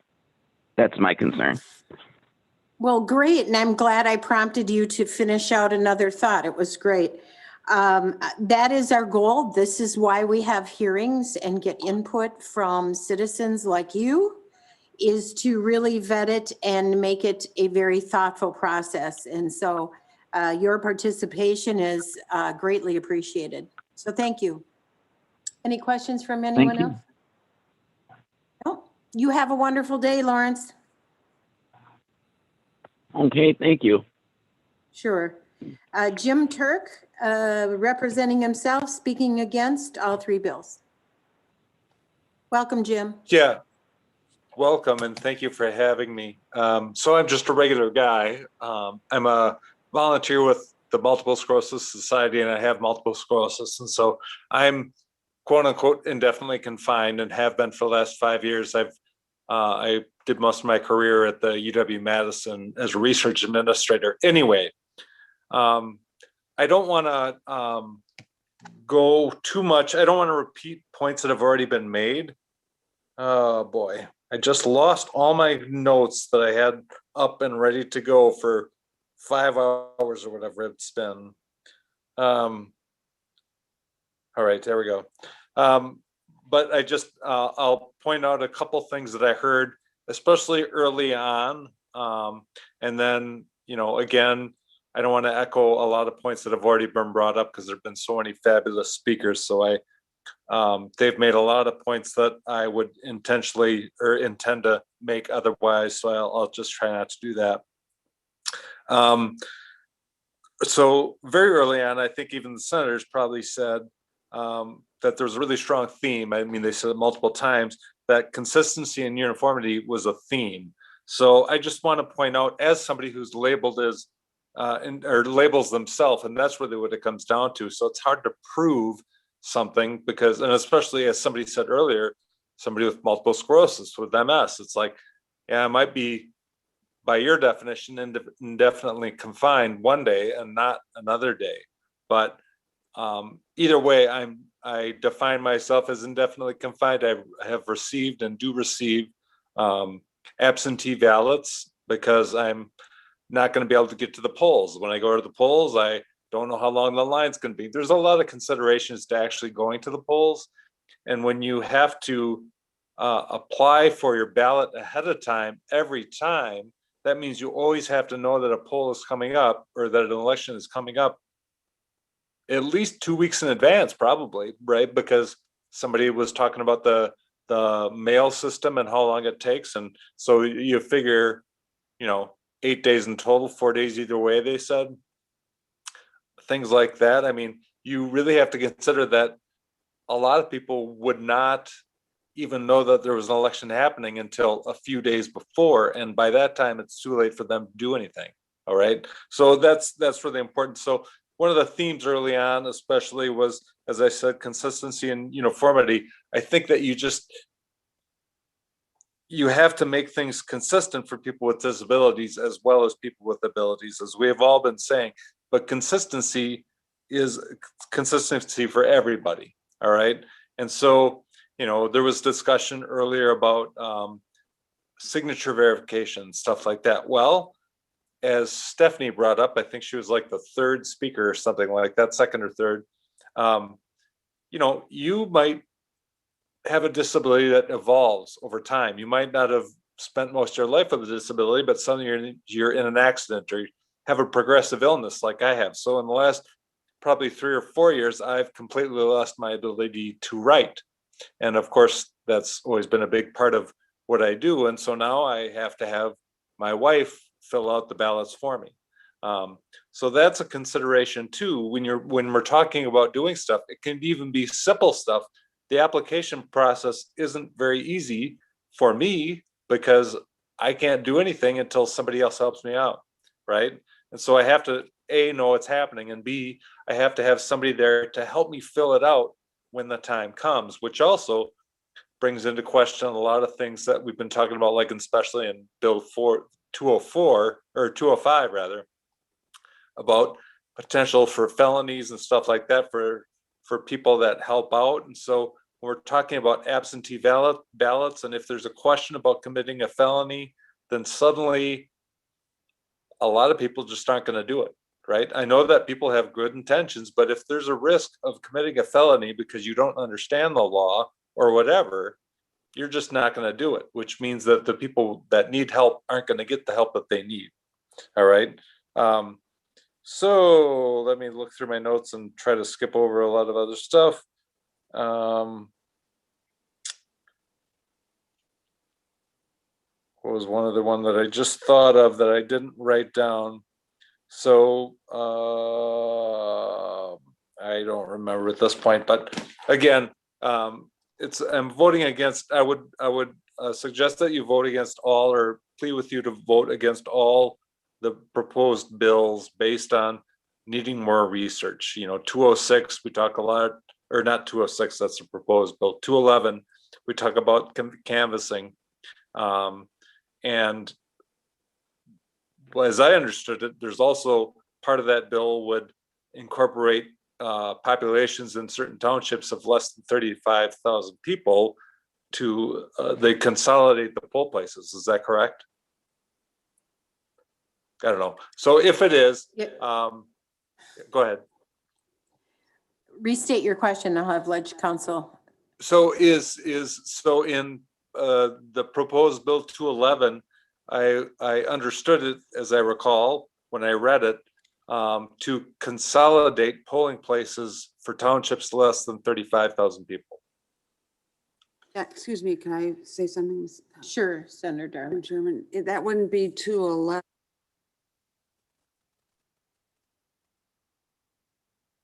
Your bills? Okay, now, I guess it's not one of the bills we were discussing today. No. No, Senate Bill 211 requires those people applying for absentee ballots to fill out a standardized absentee application prescribed by the Elections Commission. So it really is talking about applications to receive absentee ballots. Okay, sorry about that. There was confusion, and I got a couple different notifications, and I know that there were certain bills that were dropped that were going to be discussed or something like that. So I probably got my lines crossed a little bit, but so anyway, just mainly a lot of the themes that I want to emphasize are transportation needs. Just keep in mind that a lot of people don't have, it's not easily, it's not easy for them to get a photo ID. It's not easy for them to go places. It's not easy for them to go somewhere and stand in line. If you can't plan in advance and you don't have access to transportation, but you don't know, for example, where the bathrooms are, you don't know how long the line is. You can't stand in line for that long without needing a medication or something like that. We have to keep all that in mind as well. Absentee ballots, if you threaten a felony for assisting, whatever assisting means, even if that's telling somebody, maybe it doesn't. But if there's a question about it, people such as staff at nursing homes and assisted living, a lot of them aren't going to do it because they don't want to risk it. All right. So it really comes down to people's perception. You know, there was some discussion about intent. Well, if intent is, if you have to clarify it and say, well, that's not the intent of the law, that means that people are misinterpreting. And if they're if it's not absolutely clear with everyone, that leaves the opportunity to have misinterpretation. So I would just really emphasize that and really be wary of that. So, but that's my testimony. Just really Okay. enforcing what everybody else, reinforces what everybody else has said.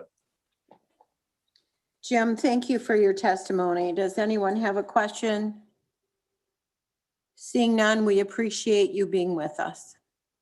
Have a good day. Okay, now we have registrations. We have Tammy Jackson with Wisconsin Board for People with Developmental Disabilities, registering against SB 205. All of them? Okay. Joanne Laufenberg, representing herself, also registering against all bills. Art Binhack, registering against, I'm sorry. It's too big. Okay, I stand corrected. Tammy Jackson is registering against. Joanne Laufenberg, representing herself, is registering in favor. Art Binhack is registering in favor. And Matt Batzel, representing himself, is registering in favor as well. So I think we've got all of the testimony we need for today, and a lot of work ahead of us. So thank you all for joining us. Meeting adjourned.